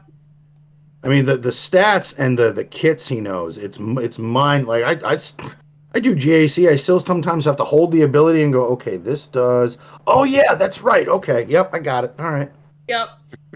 I do that too. I sit there and I'm like, is this the one I want? Yes. Okay, cool. Was it All Calvin? right, so I want to brag for a second. So my Malicos is Relic 9. Offense set with crit chance, the crit damage triangle. Health at about 75,000 K. Protection 106,000 K. Speed 291. And physical offense over 11,000. Nice. So pretty solid. and he's got three Omicrons and 3 Zetas. Did you say R8 or R9? R9. R9. Speaking of that, I just want to poll you guys. I have a R9 I could apply. Out of these 4 options, who do you think I should give it to? Love it. GK, Malicos, Maul, or Starkiller? GK, because he's pilots the ship, the capital ship. Do you use your negotiator? Yeah, is the negotiator Yeah. like is it breaking? I mean, Hold on. That negotiator is fucking asshole. Put that on defense. here we go. And the AI has some kind of broken mechanic that when it uses it, it will be anything. My 6-star Leviathan was down to 2 reinforcements left against a negotiator in Grand Arena. Those things I can be actually scary. agree with you. I think the defensive AI for negotiator is pulling some kind of voodoo too. I agree. Like I suck in that mirror. Like whatever I face it, I have to do. Unless I just have profundity left. I was leaning towards GK too out of those 4. But yeah, I suck at that mirror. So I Like hold my even breath. if I'm faster, I still suck with it. I hold my breath during the negotiator fights because I'm like, all right, I'm either gonna wax this squad or somehow Anakin is just gonna just destroy things, and I'm gonna be mad that the negotiator is beating my malevolence into the ground or beating my executor into the ground. Like, how is this happening? But Right. Bones has the best GAC streams against the negotiator. It is like there could be a montage clip of Bones losing his mind at negotiator. it's my nemesis. I've lost so many Grand Arenas because I'll smoke the Leviathan, I'll beat the Profundity, but when it comes to negotiator, it's just not going to happen. I feel you. no, Songeta, I would probably lean towards General Kenobi myself, but man, when you said Maul, Yeah, no, I was leaning towards GK. I actually favored him for that, but I was trying to see if others would disagree. I think GK is the sensible choice. Maul is like a fun choice. Maul is the sexy choice. It is. It really is. I almost just did it for Malicos impulsively, but I was like, wait, no, there's other people I that mean, need it You more. think about the ship, like there's a Yeah, little the more ship is there. the big thing, but Yeah. the stat boost, he's a tank. Yeah. Ooh, those look good. And you are making a fleet just more difficult to deal with. Yeah, I bring it on offense, just because it's like the easiest way to deal with malevolence. Like you can get a pretty like everything else. I get a lot of banners stolen. If I use profundity, I lose banners. Executor, I lose banners. I can't use Chimera on it because Chimera for Leviathan. So I ended up using Negotiator for Malevolence, and then once in a while someone sets Negotiator, and then I hate my life like Bones does apparently. Dude, yeah. So what did you guys think of the requirements again being 1, 3, and 5? And for everyone's roster, what character are you going to go for that you like? Well, I think it's a great choice. It makes it so that I have to do it because it's making it easily accessible for people like me. When I'd rather just not do it and bitch about it, but I can't because they're making it easy. So it's a good thing. For all those Relic 2 Darth Revens out there. Yes. Not anymore. I have Leviathan. Not anymore. Maybe Mags does because he quit. So it's probably sitting there at R2. And something with Ufu because I'm working on my Ufu squad. I'd like some riposte with my Ufu. So that's probably so maybe Malicos. I don't know. I don't really nothing really else. I don't have Ewoks or anything else. So. Yeah. I think as far as like character ones, I think Visas Mars actually super nice. As long as she's not the one dying, you're just gonna get a free chance at a revive, so she actually has you. Stormtrooper is really good. It's the when they lose taunt, remove 50% turn meter from all enemies. Yeah. So that could have a lot of use, and with like either Iden or Lord Vader even. Then yeah, Malicos, just because I mean he's amazing already. Seer would be fine there too. Saul's okay. I mean, none of these blow me away, but those ones are pretty nice. I think I'm most excited about either Malicos or Seer. Just because I have them both at Relic 5 or higher. So I don't have to do anything. But like a couple of the other ones, like some of them are sneaky good. Like Admiral Akbar sounds really interesting. Whenever another ally attacks during Akbar's turn, that ally gains 25% turn meter. Yeah, but Akbar the and problem Mac. is you have to put Akbar on that team, and he sucks. Yeah, but if you are one of those souls that has his Omicron, this is Which I know a this lot of people squad- who do, though. A lot of beginner players do have that. Yeah, like this could really elevate the Akbar team. I don't personally have the Akbar I don't know about Omicron, but that.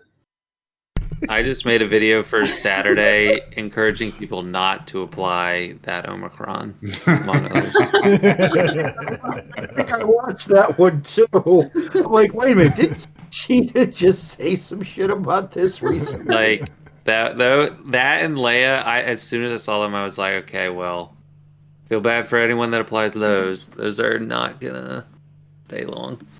And I'm sorry, I don't feel sorry for you, Avant, because you said you were excited about a Datacron. You were. I love Datacrons. I need no pity. I don't mind Datacrons. I don't know, they spice up the game, I feel like. Agreed. Yeah. And like so some of these are kind of interesting to me. Like if I rolled them, I would be like, I think I might use this character. Whereas beforehand, I would not have used the character. Wedge Antilles. Whenever an ally uses an ability on their turn, Wedge assists once per turn, dealing 50% more damage.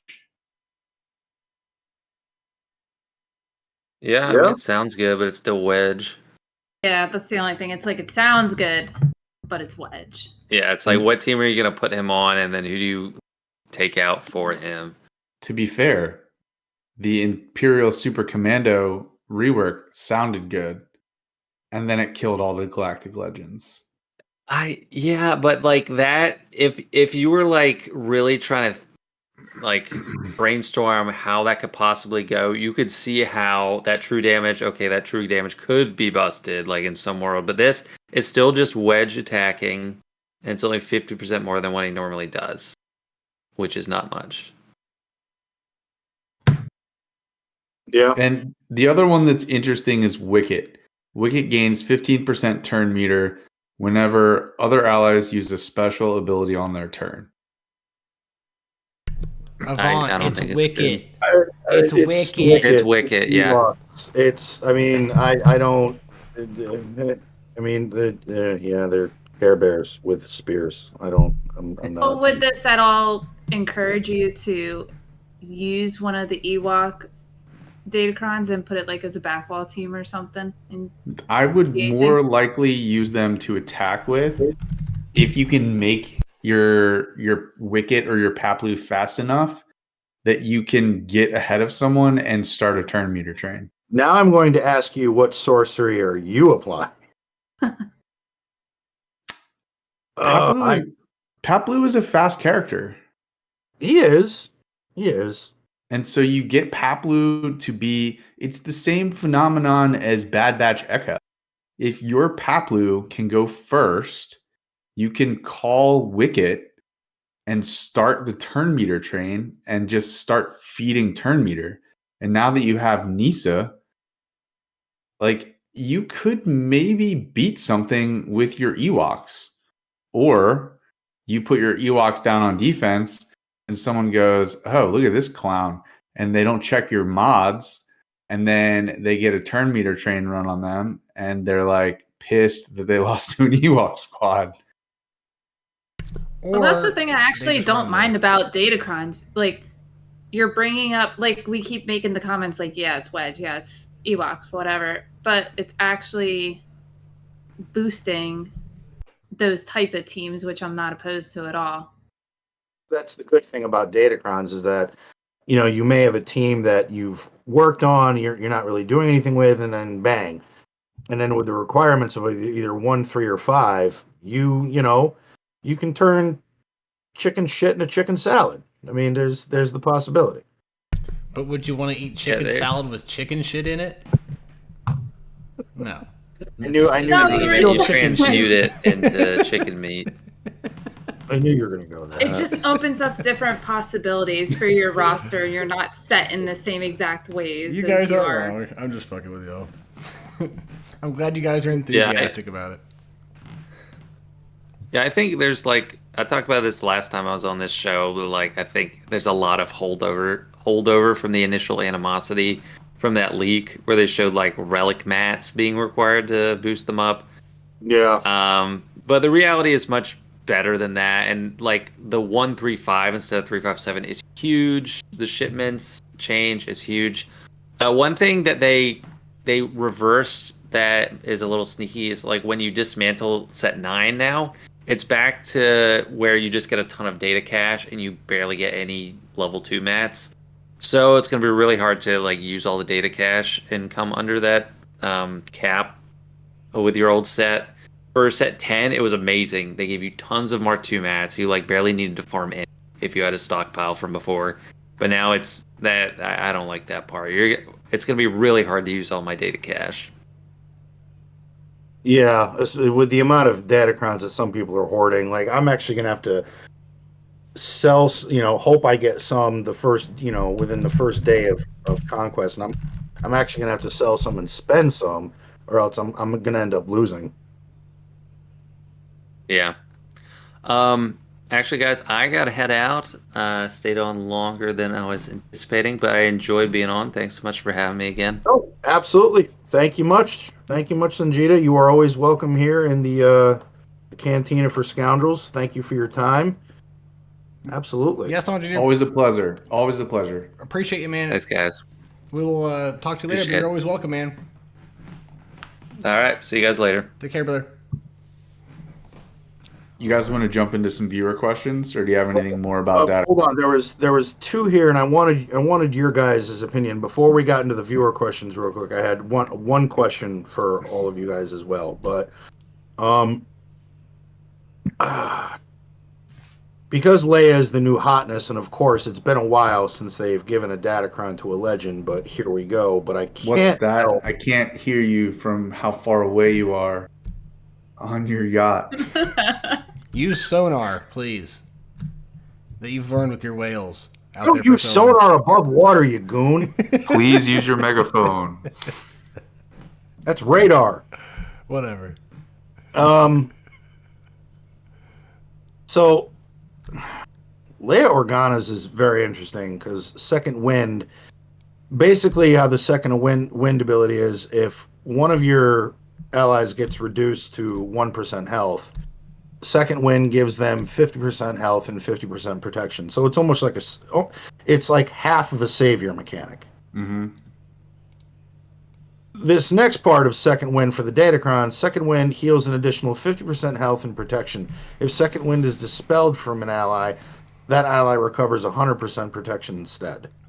That's like, so in GAC, you think you're gonna kill somebody on the Leia team, and they're just gonna come back each character with 100% health and 100% protection. So effectively, you're gonna have to kill everybody twice. It's pretty dirty. And then I did like Captain Drogon's because at the start, the entire team is gonna get keen stratagem. You don't have to dishing around like Hermit Yoda; just everybody has it. Mm-hmm. Which the keen stratagem I think was extra 25% offense and potency. So I'm definitely gonna go for that one. I do like Visas Mar. I do like Malicos. And So with Keen Stratagem, when he uses his special ability, doesn't everyone with Keen Stratagem assist? Yep. Like a mass swarm type thing? Yeah, so everyone's gonna have it at the start. So whenever he uses a special ability, everyone's gonna assist. Yeah. Every time. And from the play that I've had with Leia already, Drogon hits like a fucking truck.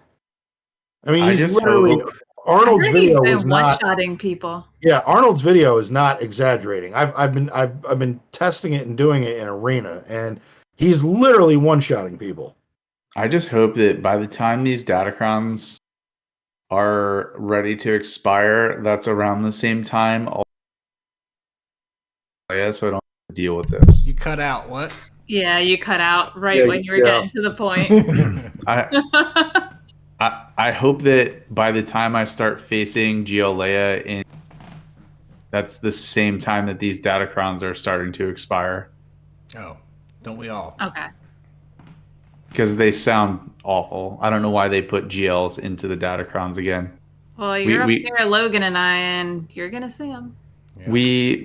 We went how many Datacron seasons without GL abilities in the Datacrons? Like, come on, CG. We did a real good job for like 6 or 7 seasons.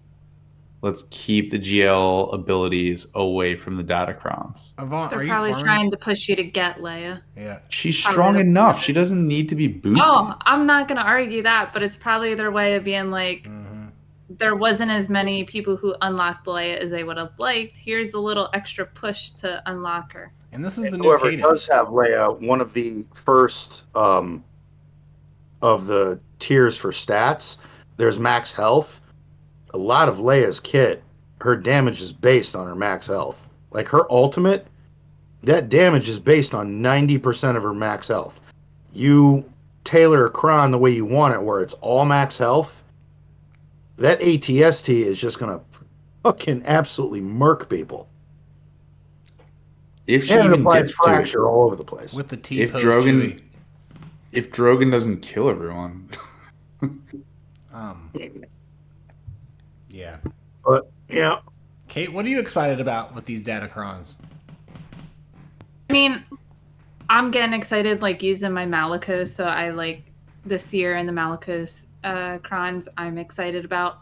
But I also I want to be able to use teams that kind of been sitting on my bench a little bit. Like Iden's been sitting on my bench. So the Iden or the Stormtrooper crons, I'm all for. Ewoks, not so much. But they might be able to do something for me. But it might be, I'll more so look at that when my niece is up to in the relics. But are your Ewoks relicked, except for the ones that need to be? All of them are? Like 5 of them? I don't know. You know what I mean? Like a team worth? That's a great question. I got no clue. So that's another thing is you have to have at least all Relic 1 before you can even do anything with them. Relic 1's not hard though. Well, you had Wicked as the requirement. Yeah. And Risa. And Risa's Chirpa. eventually going to be Relict. But also don't forget, we're about to have 3v3 GAC, not 5v5. So you only need 3 For now, yeah. for the next 4 weeks. Great. That's where I think Leia is going to get really interesting because you don't have a tank in there to really kind of you don't have a taunting tank because the team's going to be Leia, Drogon, and R2. They'll be exposed, yeah. I just realized how fucked I'm gonna be for the Ewok feat. I'm glad I'm not the only one. At least you got a couple of relics. I have my Chirpa and my Wicket and relics, but the rest are all like gear 10 and 11. 10 and 11. But Kate, you probably have enough material to take them to gear 12. I do. So you don't have Leia? I don't want to. You don't have Leia? No, I don't have Leia yet. No, I'm working on the marquees. Like, I don't even have Rex done. Rex, I have been awful with the drop rates with Rex. I've had days where I get 0. And I'm doing like the 3. Oh, yeah. I've gotten 0 quite a few days. Don't get me, really don't get me started on the theory of drop rates. I already have it down to science. What they do. So, I just need the marquee characters and then I'll have Leia. But I'm having awful luck with the drop rates. Yeah, I blame Pico Burrito because the last show we had him on, we went over Drogon's kit, and he said how absolutely devastatingly efficient this guy was going to be, and then the next day, I wailed and put him to 7. Yeah, I was like, "Yep, all right, he convinced me. That's it, done." That's what did it. It was him. Yeah, that's what did it. Not the character whispering in your ear, "Buy me, big boy." I like blaming Pico. Oh, we could blame Pico. You're cutting out, brother. He's really level-headed too, so we should blame him for stuff. So the last one I will say for Datacrons that I did like, I don't know if you guys noticed Scout Trooper. I found this pretty interesting. Whenever Scout Trooper inflicts a debuff, which he inflicts a lot of them. So I think on his AoE, he inflicts 3 different debuffs, and if he does that to everybody, so Scout Trooper's Imperial Precision ability gains 6% bonus damage, stacking, max 300% until the end of battle. Imperial Precision grants Imperial Trooper allies potency up for 1 turn, and Imperial Remnant allies offense up for 1 turn. I mean, granted, we don't have the new Moff Gideon, but a Moff Gideon lead with Scout Trooper and some other troopers, that could be interesting. In the meantime, you can run Scout Trooper with Iden, and that could be pretty gross. Yeah. Oof, I didn't even think of that. Damn. Yeah, get a Scout Trooper, the Iden Kron. Have that's gonna be a pretty good team. Oof. Wow, that could actually do some offensive work in GAC. Mm-hmm. Until that you opening shot and stun, that's still dirty. Yep. Mm-hmm. Until we get our Beskar Gideon, I think the people that have Scout Trooper are gonna put Scout Trooper with Iden. Oh, I 100% am gonna do that. Yeah. Scout Trooper is gonna live with Iden for now. Probably the best bet. So, how do you guys think, Matt? And then we'll get into viewer questions. So, the one question I want to ask everybody: how do you guys think that Malicos is affecting the meta, especially in GAC? And now with these Datacrons, you're going to need a legend to beat this team. What's everybody going to do? What's everyone's Malicos plan? Malicos is already wrecking havoc because the main counter to Malicos right now is Treya Savage. If you're like where we're at and you see a lot of Revas on defense, then you're put in a position where you need to pick and choose which one you're going to use Treya against, which is not a decision you want to make. It's just nasty with the Datacron coming up. Yeah. Here's my hot take. So they're going to release Jedi Knight Cal Kestis. And Jedi Knight Cal is the the hard counter to Malgus. And you're going to see a bunch of people taking Malgus off defense and attacking Seer Ufu squads with Malgus.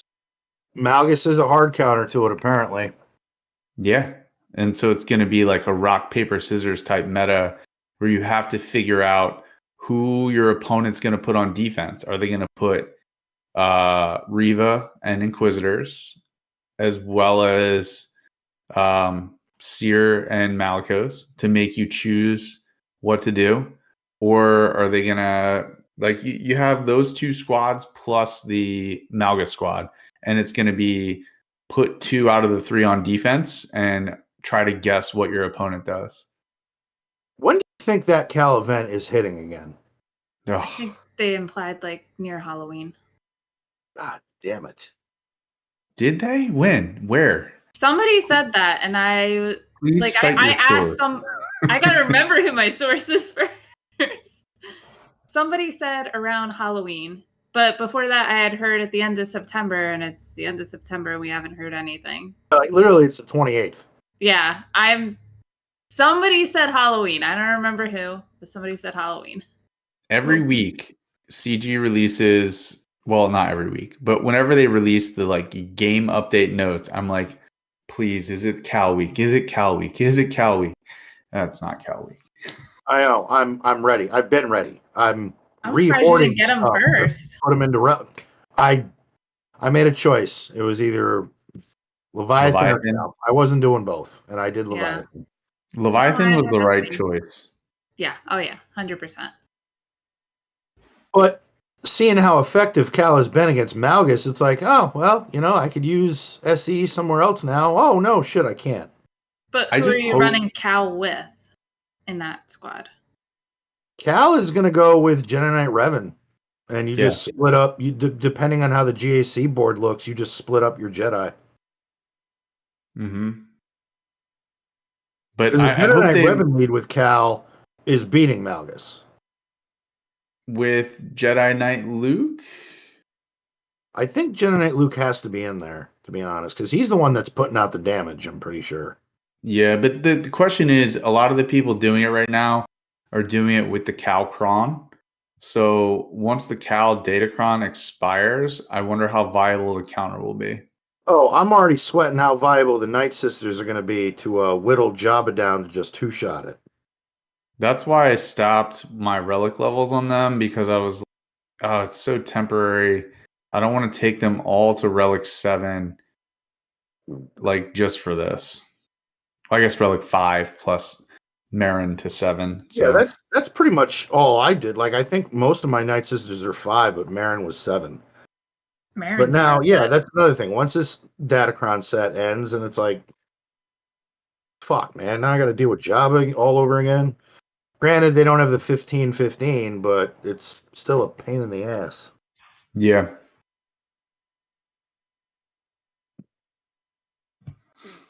All right, so I guess that's a good slight silent pause to go into viewer questions. That was like the most awkward silence we've had. It really was. We all just kind of sat here like, agree on. Okay. So, viewer questions. Let's do it. Okay, so viewer questions. First one is from Garuka. How do you guys use your Tuskens, offense or defense? And what teams do you take them out with in GAC and TW? I'll let any of you guys go first. Do you have Tuskens, Kate? I do, but they're not. Like, I think a couple are sitting at relic 0. Okay. So I don't really do anything with them. They're on offense, but I think I've used them like once. Yeah, I'm not really using them. They're a disappointment. Yeah, I don't put them on defense because Adrad just wipes his ass with them. Yeah, and they're not a good defensive squad because... Yeah. Well, I mean, if you don't have the right team, they can cause some problems. It's the goddamn stuns. The stuns can be a real pain in the ass, but Adrad doesn't give a shit about the stuns. He's going to just kill you. You can use bounty hunters too, but I use them on offense because if my opponent puts down a turn meter based team, you can just destroy them with Tuskens, i.e., Captain Rex and Phoenix. I haven't seen many Captain Rex and Phoenix.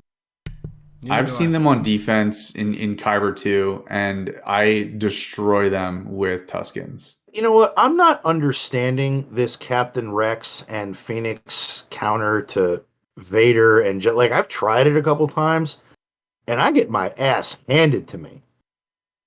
It's not a good counter. Is it I kept Datacron seeing like based? videos and people talking about, oh my god, Phoenix and Rex. They're like, this is there's so much off counter meta going on right now, and Phoenix and Rex are doing it. And I tried it a couple times. I'm like, yeah, that worked like shit.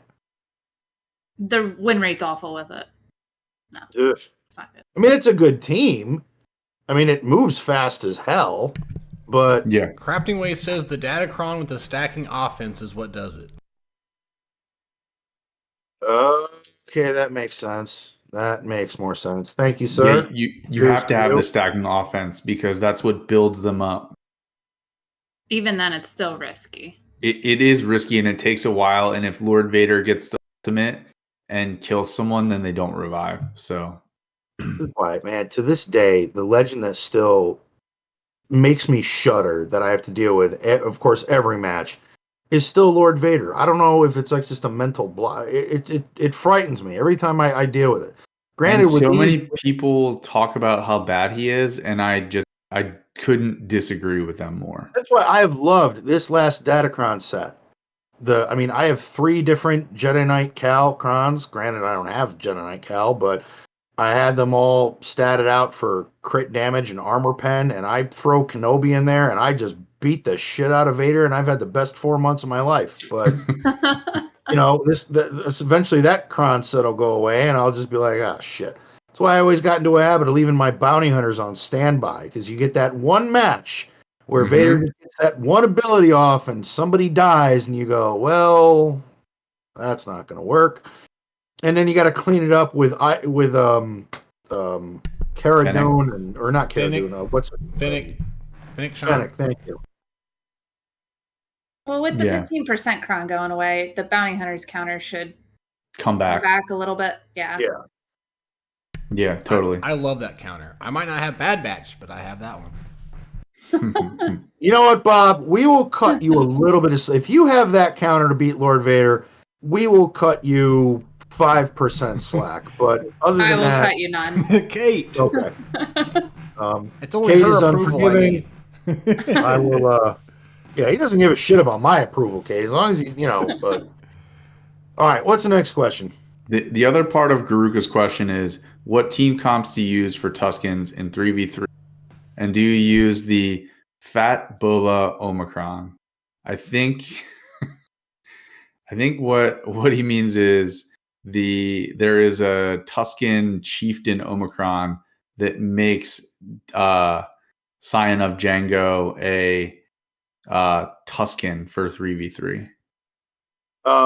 No, I don't. I've not put any Omicrons on Tuskens, not for 3v3, not for anything. I refuse to put an Omicron on a tune that I get to use every other month. No. Who's asking this question? Garuka. No, I don't do anything. Just stop. In 3v3, my Tuskens are not even riding the bench. They're washing the latrine. Okay, so I have the unpopular opinion here. I have the Omicron on Tusken Raider, and I have the Omicron on the Tusken Chieftain. And I use them in 3v3. Does that work pretty well? They usually get beat. They get one shot every time. So you're proving our point here. So really, you agree with everybody? I'm expecting Avant to be like, I get a hold of everybody. No, I just get my shit pushed in. In 3v3, I either get people who one-shot everything, or I get people that attack once and then quit and collect their crystals. So it's like, I don't know. It's hard to gauge how well things work for me. Yeah, Tuskens suck. So if anyone else want to know. They were. I wouldn't say the Tuscans suck. They don't suck. Here's It's my just- thing. But the priority of so many other things, in my eyes, I know they don't suck. They have their use.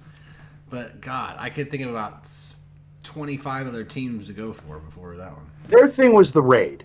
The biggest thing about the Tuscans was if you wanted to do better in the Dragon Raid, then you invested some time into your Tuscans. At lower relics, will they be able to do some stuff in GAC? Yeah, but where I mean, I don't know, Kate. You and I are playing in the same ballpark. I'm not really using my Tuscans in GAC. Rarely. No. Well, my Tuscans are all sitting at like relic 0 or very low relics. So the whole purpose of me bringing them up was the raid, and once I found out they weren't really worth it for the raid, I just was like, let me just get them to gear 13 and I'm done. I'll let them sit until there's a day where I need them. Yep. But even at They're- high relics, trying to get the damage you want in the raid was a fucking chore. They're yeah, fun. yeah. They're a fun team in GAC if your opponent puts a turn meter based team down on defense. That's it. It's very niche. Okay. But No, some I people agree. have it, and it works well for them. So Yeah. Do what makes Okay. you happy. How about that? Is that better? Instead of quit working on them and they suck, do what makes you happy. Have fun. Bob, you Thanks know what for- makes me happy? Having relic Bad Batch. I'm out. I'm just hitting. I'm just streaming. so true. You know what, Bob? Thank you for your optimism. Yeah. See, it's hard for me to say that. By the way, to speak nicely about the game. All right, next question comes from Bodie. Bodie says, most people playing Swigo have a spirit animal of a squirrel, always looking for that next nut. In fact, question, what is the panel's spirit animal and why? I'm gonna say I'm a fox because those are my favorite animals, and yeah, I don't know if I have the qualities of a fox or anything, but I hope my spirit animal would be a fox. And I have one in my backyard and I'll like see them at random times, like crossing the road in the night, and I just think that they might be watching me or watching over me.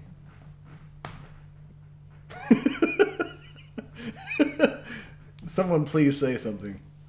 All right, my answer is mongoose.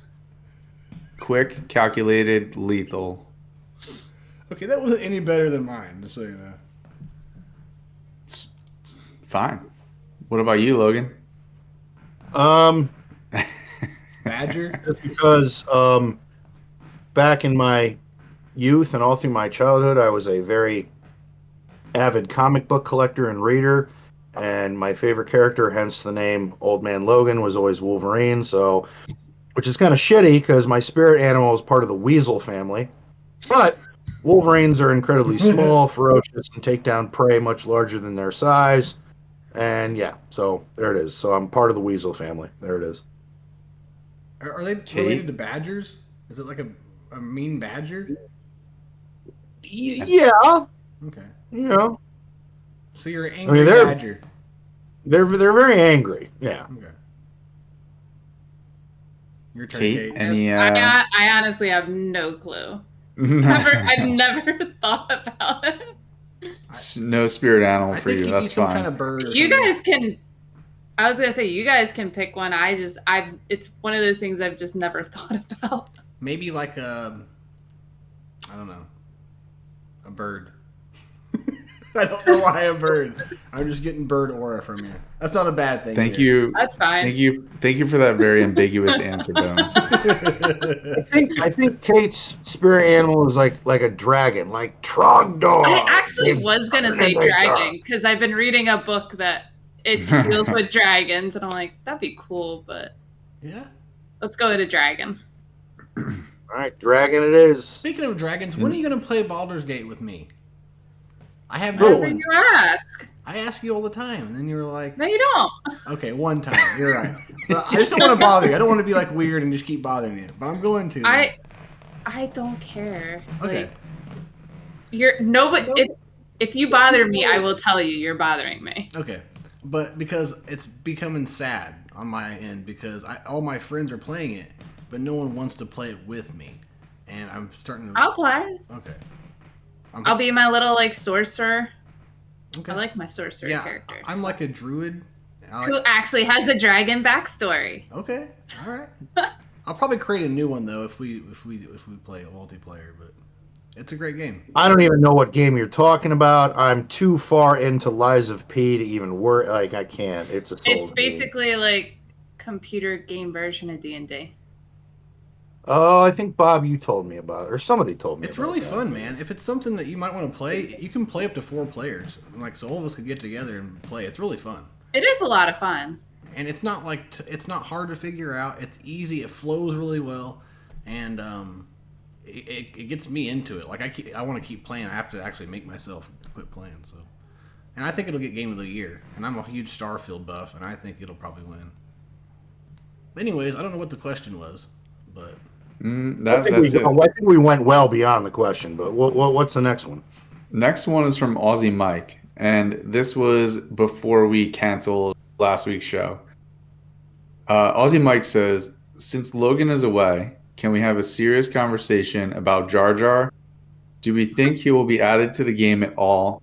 And what team he would join? Would there be other Gungans to make an entire team?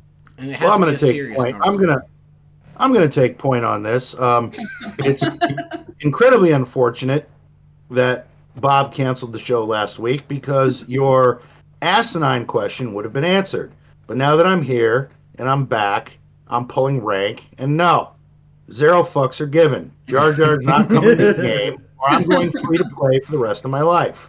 That is it. Cut and dry. No fucking Jar Jar. No, none of that Gungan shit. No, Misa's so fucking stupid. None of that's happening. Get it out of here. Let's talk about buttered sausage. No, let's talk about buttered sausage. No, it's done. We're not doing it. Hold on. Who comes first, Jar Jar or Watto?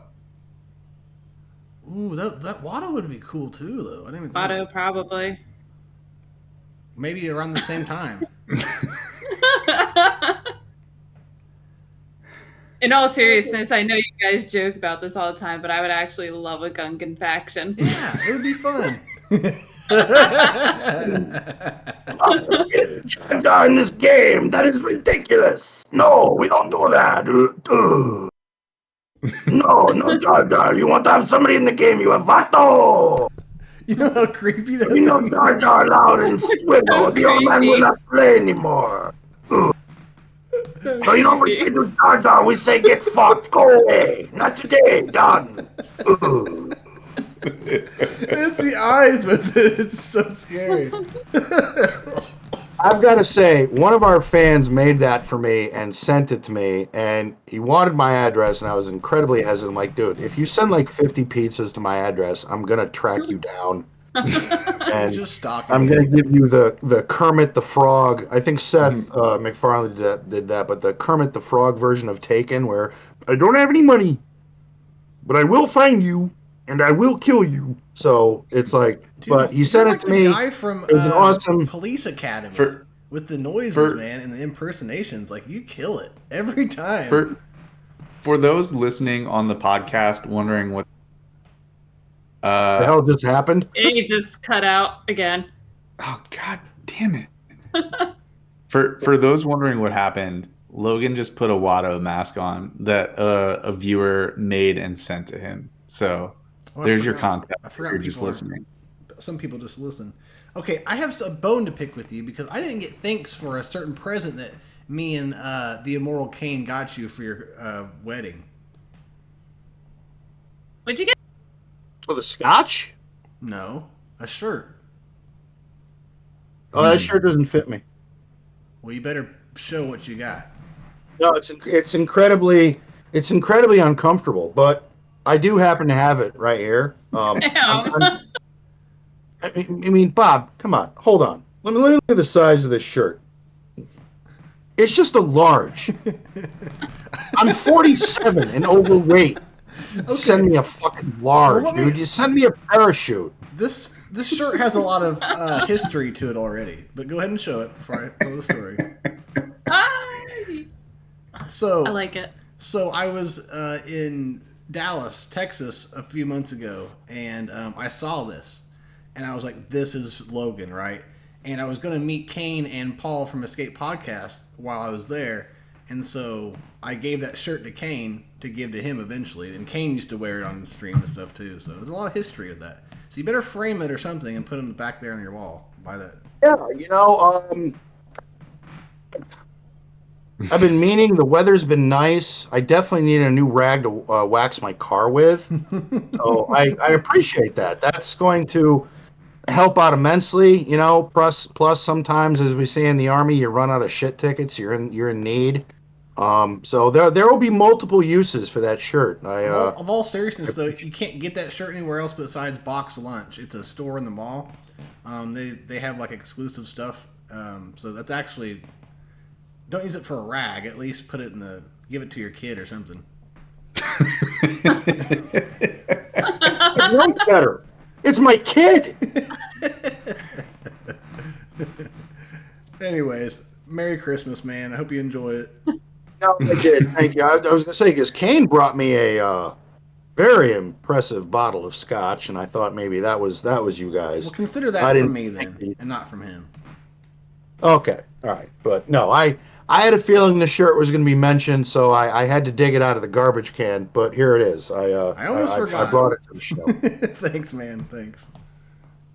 Next question is from Extreme Makeover Alderon. Would you like to see the star limit lifted on gear? Yes. It would be nice to be able to get characters to gear 12 without having to make them 7 stars. Seems especially limiting for conquests. Yeah, I mean, there's no reason not to. Yeah, I think at this point in the game, I think they should they should remove that. Even if I'd be totally for that. Even if they want to gear 12 plus the left side pieces. Like, you can't hit relics until you're 7-star. Like, let me put the gear 12 pieces on, but not the gear 12 plus to boost their speed, and call it a day. I would actually say let them hit the gear 12 plus and get the speed, but the second you fill all those slots, you have to hit the button again to put them, obviously, to relic 0. Relic 0. So add just like another button where you've added all the gear, but you have to hit the button again to put them to Relic 0. Because Gear 12 keeps you from being able to put on any mods you want too. So that's another thing it keeps you from being able to do. Because I like to mod my characters as soon as they hit Gear 12 so I can just get it out of the way, right? And not forget. So that's another thing that's annoying. But I always say this when we talk about this. There's one character that was glitched in the game that you can still take to Gear 12 before he's 7-star, and that's Hux in First Order. I thought that was pretty cool. And I was like, oh, a new trend, and now it was a glitch, and they never fixed it. But for sure, man, for sure. That's one of my biggest complaints. Because in Marvel Strike Force, which is a similar game to this, you can have them at 1 star, and you can take them to relics. And what's relics to them, you could do it right now, even at 1 star. You can take up to the highest gear level. That is one thing when I did play Marvel Strike Force briefly that I did like, that you could have like a 3-4 star character, and if you dumped enough gear into them, they'd work pretty well. Yeah, you could, at unlock, free to play, whether you whaled, no matter what. If you unlock that character and you have the resources to take it to max gear, you could use that character in every mode that you wanted to. And that's really cool, and I wish they would kind of go towards that, but not to that extent, but to Gear 12. What do you... Yeah, sorry, go ahead. No, just say anything else you guys want to say about that one? Kate? Something I really think about, but it's one of those, I could understand Gear 12. Relics, no, but Gear 12, yeah. Yeah. Extreme Makeover Alderon also is Bones now a Swiftie since all Swifties are now Chiefs fans? Or has Bones always been a Swiftie? I've always been a Swiftie secretly, and this is my coming out party. So I was a Swiftie first, Chief fan second. No, not really, but yeah, if you're a Chief fan, you're now a Swiftie, whether you guys like it or not. So until they break up, and then you're not a Swiftie anymore. and then we'll start coming after, and then they're gonna come after us, and it's gonna be a big like fight. Well, she'll have an album out about it. Exactly. Yeah, and then- Taylor and then Swift's she'll- next she'll album will make all a- be about Travis Kelce. The next album will be called Football and Dreams. And But on the serious part, have you guys ever heard like Travis and Jason's podcast, Yeah. New Heights? Oh yeah. I have listened to it. Oh, yeah. I love it. Yep. It's amazing. No, it is. They are really they put on They're a good so show. funny. Yeah. no, they're just cool. They now have documentaries around them, and their mom's like real big now, and her mom's all over the place. I think that's pretty cool. Yeah. I watched the Jason, or I guess it was just called Kelsey, the documentary. I did watch was that. good. That was actually really good. I still find it hilarious. It's like he lost his Super Bowl ring. And then later on in the one podcast, they're like, Kylie took a video of her like bring it. He forgot it in like a car, Yeah, and then he lost it again, and it was in a sock. yeah. And I Oh was my like, dude, God. why did you say that on TV? Now someone can just know right where it's at. Really. But it's Jason Kelsey. Like Yeah, they're hilarious. it's just a big goofball. Yeah, and they're like two of the greatest NFL players of all time. When everything's said and done, they're just down to earth. They're funny. And Oh yeah. yeah. Especially as a Chiefs fan, I'm not complaining about. Mhm. Jason Kelsey still hands down has the best speech ever. Oh, absolutely. For a Oh super, my God, yeah. amazing. No, he did. In the Mummers outfit too. Amazing. Yeah. So it was good. last year, Taylor Swift was an Eagles fan, and now she's a Chiefs fan. So I wonder if there's a little love triangle maybe going on later on. But I don't know. also- Jason Kelsey's No. wife is pretty good looking. I don't think Yeah. he needs Yeah. Taylor Swift. The Kylie is aluminum- awesome. She's the so tinfoil funny. hat is starting to affect your brain. The what is? The tinfoil hat. Oh no, it's protecting me from any radioactive waves coming in. No, it's it's false poisoning you. advertising. No, fake news. It's not how that's working. Well, All right, what do we All got right. next? We have two more viewer questions. First one's from Bodie. Food question. What odd flavor combo or weird ingredient would surprise your co-hosts? how the hell would I know? What? I have an answer to this. We always have a food question. Like I think No, what I'm he's trying to asking- digest the food question. Yeah. I have an answer to this. So I have been doing like dabbling in using like the smoker grill, and whenever I make rubs for different meats, I always put a special spice in there Sauce. just to see if people actually taste the food and like enjoy the food. Mhm. I put star anise. I'll grind it up and put it into the spice rub. And it for those who don't know, star anise, like it's a little. It looks like a little star, and it tastes like black licorice. And what's it? What? It's an ingredient? I've It's never a- heard of this. Star Never anise is a spice. It's a lot of times people will take like a frying pan and mix hard spices and seasonings into the frying pan and like roast them to bring flavors out, and then put them into food. I'm just sitting here picturing you like every time, every week or couple weeks, and your friends or your parents or whatever come over, and you're gonna feed them. You put different things inside to test them if they're tasting it or not. I just rubbed a little bleach into this rub this time, or threw a little. Right. We're just testing No. them out to see if they're paying attention or not. No. So when I do spice rubs, I have a mortar and pestle, and I'll put like whole spices into the mortar and pestle and grind it up so that it's like more potent. You're and doing it the flavorful. right way. It's more potent and more flavorful, Yeah. and you don't have to use as much. But I'll put star anise in there every once in a while just to like. What did I do it with? I did it with a brisket, and I did it with a. I did it either with pork ribs or with a pork shoulder. I can't remember, but it had like a little hint. I think it was a pork shoulder. It had just like a hint of licorice in there, and it was. I found it to be interesting and tasteful, but Yeah, I've never had anything like that. I'm definitely down. I think if you've eaten my food for years upon years, I think I would surprise you if I actually put any kind of spice or flavors in my food. That would throw you guys off. That's my answer. I don't really have anything odd or anything that I do. Although I will say, my old man, he to this day I don't know how he does it. He likes to put a slice of cheese on his apple pie and put it in the microwave and slightly melt it. I don't know if anyone else has heard of this. Like a Kraft single or like a real slice of cheese? No, like a real like actual real cheese. Like he'll slice it up thinly and he likes to put that and melt it on his apple pie, and he says it's amazing, and I just look at him and go, I don't know who you are, but I don't know. I feel like a sharp cheddar slice on a piece of apple pie would kind of be delicious. like that, and I've thought of that, like the sharpness of the cheddar and the sweetness of the pie, maybe, but then he sucks it down with a beer, and then I just get kind of grossed out. But that's my old man. As for seasoning, while I was in Maine, I did pick up a jar of really good Maine sea salt that you actually grind it, but apparently it's also hickory flavored. So I'm actually looking forward to using that on the next night that I do steaks. So a little bit of freshly ground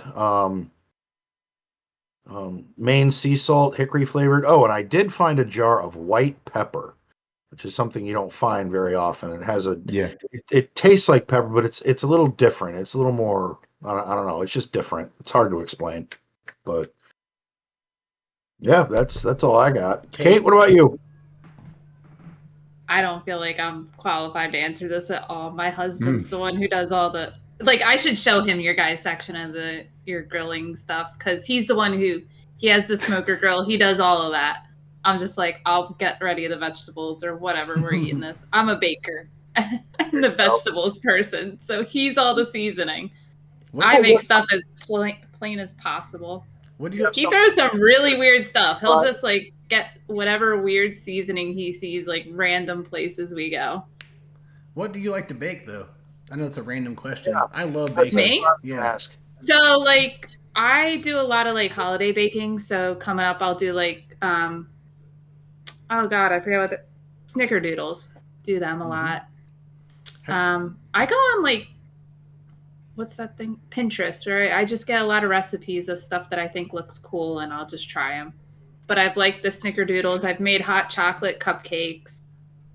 A lot of like cookies. Like cookies are my thing. Oh man. So. Have you got it down to where they're thin and gooey? Because it's hard to get it to that consistency. Usually mine are like puffy and cakey. You know what I mean? When you make a cookie? Yeah. Do you know how to make them? Well, I don't like them like super thin. Like I like them a little bit thicker, but like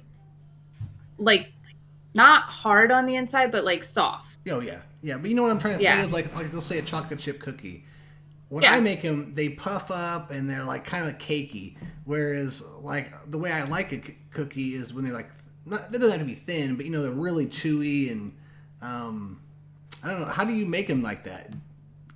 On a lot of recipes is actually if you put your God, I'm blanking on stuff, right? Like the batter, not the batter. The dough? Can't really, like when you mix all the ingredients and you have I can't think of what it's called. Dough, I guess. I was gonna say cookie dough. Yeah, put it in the fridge before you bake it. Really? And it makes a big difference? I did not know that. Okay. Yeah. There you go.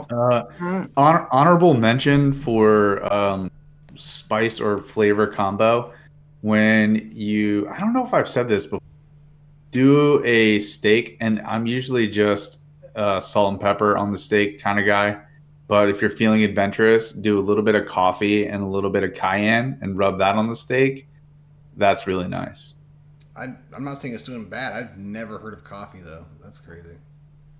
Coffee, and you can throw a little cocoa powder or cacao in there. What kind of coffee? Cacao, and cayenne. That's a nice combo. It better be Colombian. Well, not that kind of cacao, Bones. No. But, not that. I'm talking about coffee. I wasn't even thinking of that. Sorry. Fucking Pablo Escobar over here. I just love Colombian coffee. The other stuff, not so much. Our final question is from Drew. Drew asks, slushy or icy And yes, there is a difference. Cream slush. Slushy. Icy. Avant? I'm gonna say neither. And if anyone's ever been to, you order a snowball and you get it with marshmallow inside. What is it? That's the weird combination, I think, for your What am part. I ordering? Wait, So what is it again? you go to a snowball stand Uh-huh. and you order There's like snowball stands? oh yeah. Never seen one. Yeah, so you go to a snowball Holy stand. shit! Solo Base 15 just rated us with a party of 35. Solo, shit. what up? That means we're just about Thank out you, of here. Solo. But now we got to dance around for about 30 more minutes since you guys are here. Yeah, like literally. What's And up? we're not even talking about Swiggo. We're talking about. We have these weird segments where we just talk about food. But Kate, you get a snowball, and then they don't have flavors, so you don't order like blue raspberry or cherry. You just say whatever color it is because it doesn't have a flavor. Yeah. And I know so that, you just you order the color, and then they ask you if you want marshmallow, and you get marshmallow inside of the snowball. So it's kind of like when you go to Rita's and they put custard in the middle. Mhm. Instead of custard, they put marshmallow in the middle, and then you get like puff marshmallow with your snowball. Oh, that's interesting. It's very good. It's the first time I looked at the menu, I was like, come again? Marshmallow? It sounds And like I was like, Starbucks, man. You're getting a little I was like, bougie. yeah, I'll try it. I'll try it. And it was really good. And no, it's not bougie, dude. You go to like a hood snowball stand in Baltimore and get one of these. I'm the most need to try bougie this. person in this place. I'm just fucking with you. But real quick, I want to say hello to everybody who As just came long as in. it's not fucking bougie, you are safe.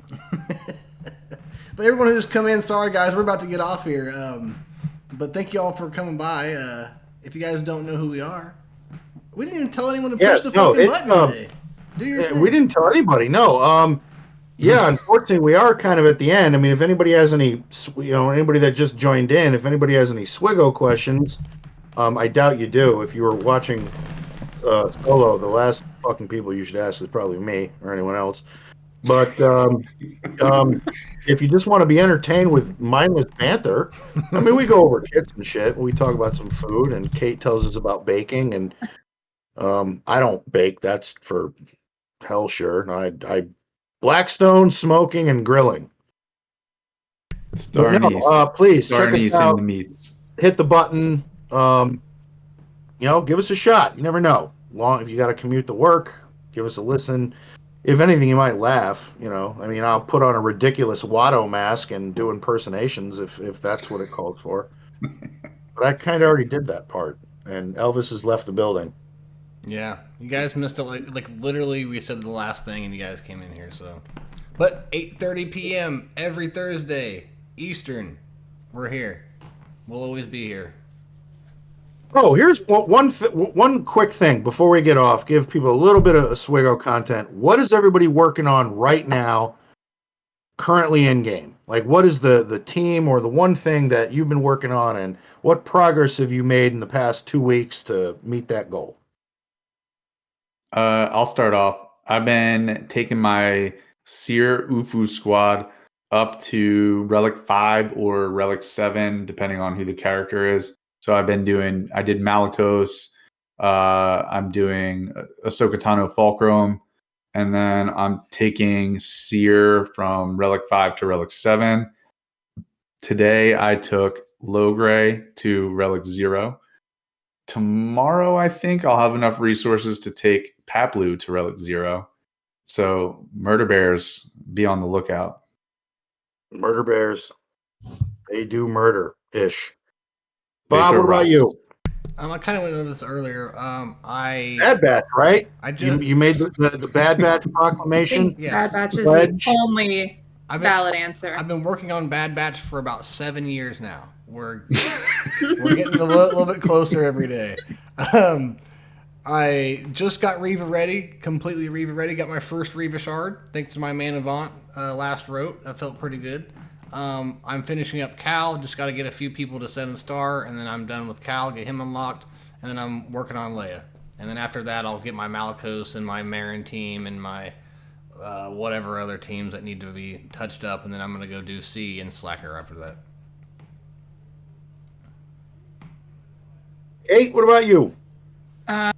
Tuning Malicos and then finishing up the marquees for Leia. I'm currently waiting on that pesky Cal event to come back. That'd be nice. Soon, TM. And then pretty much getting ready for Conquest and hoarding to get the new Moff Gideon. My Malicos is done. My GL Leia is done. Yeah, go ahead, guys. Talk shit about the yacht. Just get it out of the way. For all those that just joined us and don't know, I get shit because I sit on a yacht, and Avant has a pontoon.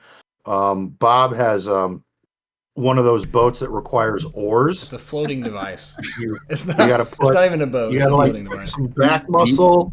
A He little has a elbow duck. grease into it. I thought he's like the floaty attached to Avant's pontoon boat. He has a duck inner tube, and I pull him with like a moldy rope.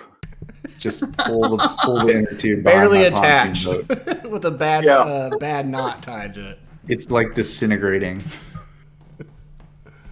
Literally. So, well, it is about that time, folks. It is 11:15. Tomorrow is Friday, but I have to work. Everybody else has got to work. Please, for those that did join us, hit the fucking button. Give us a chance. Give us a shot.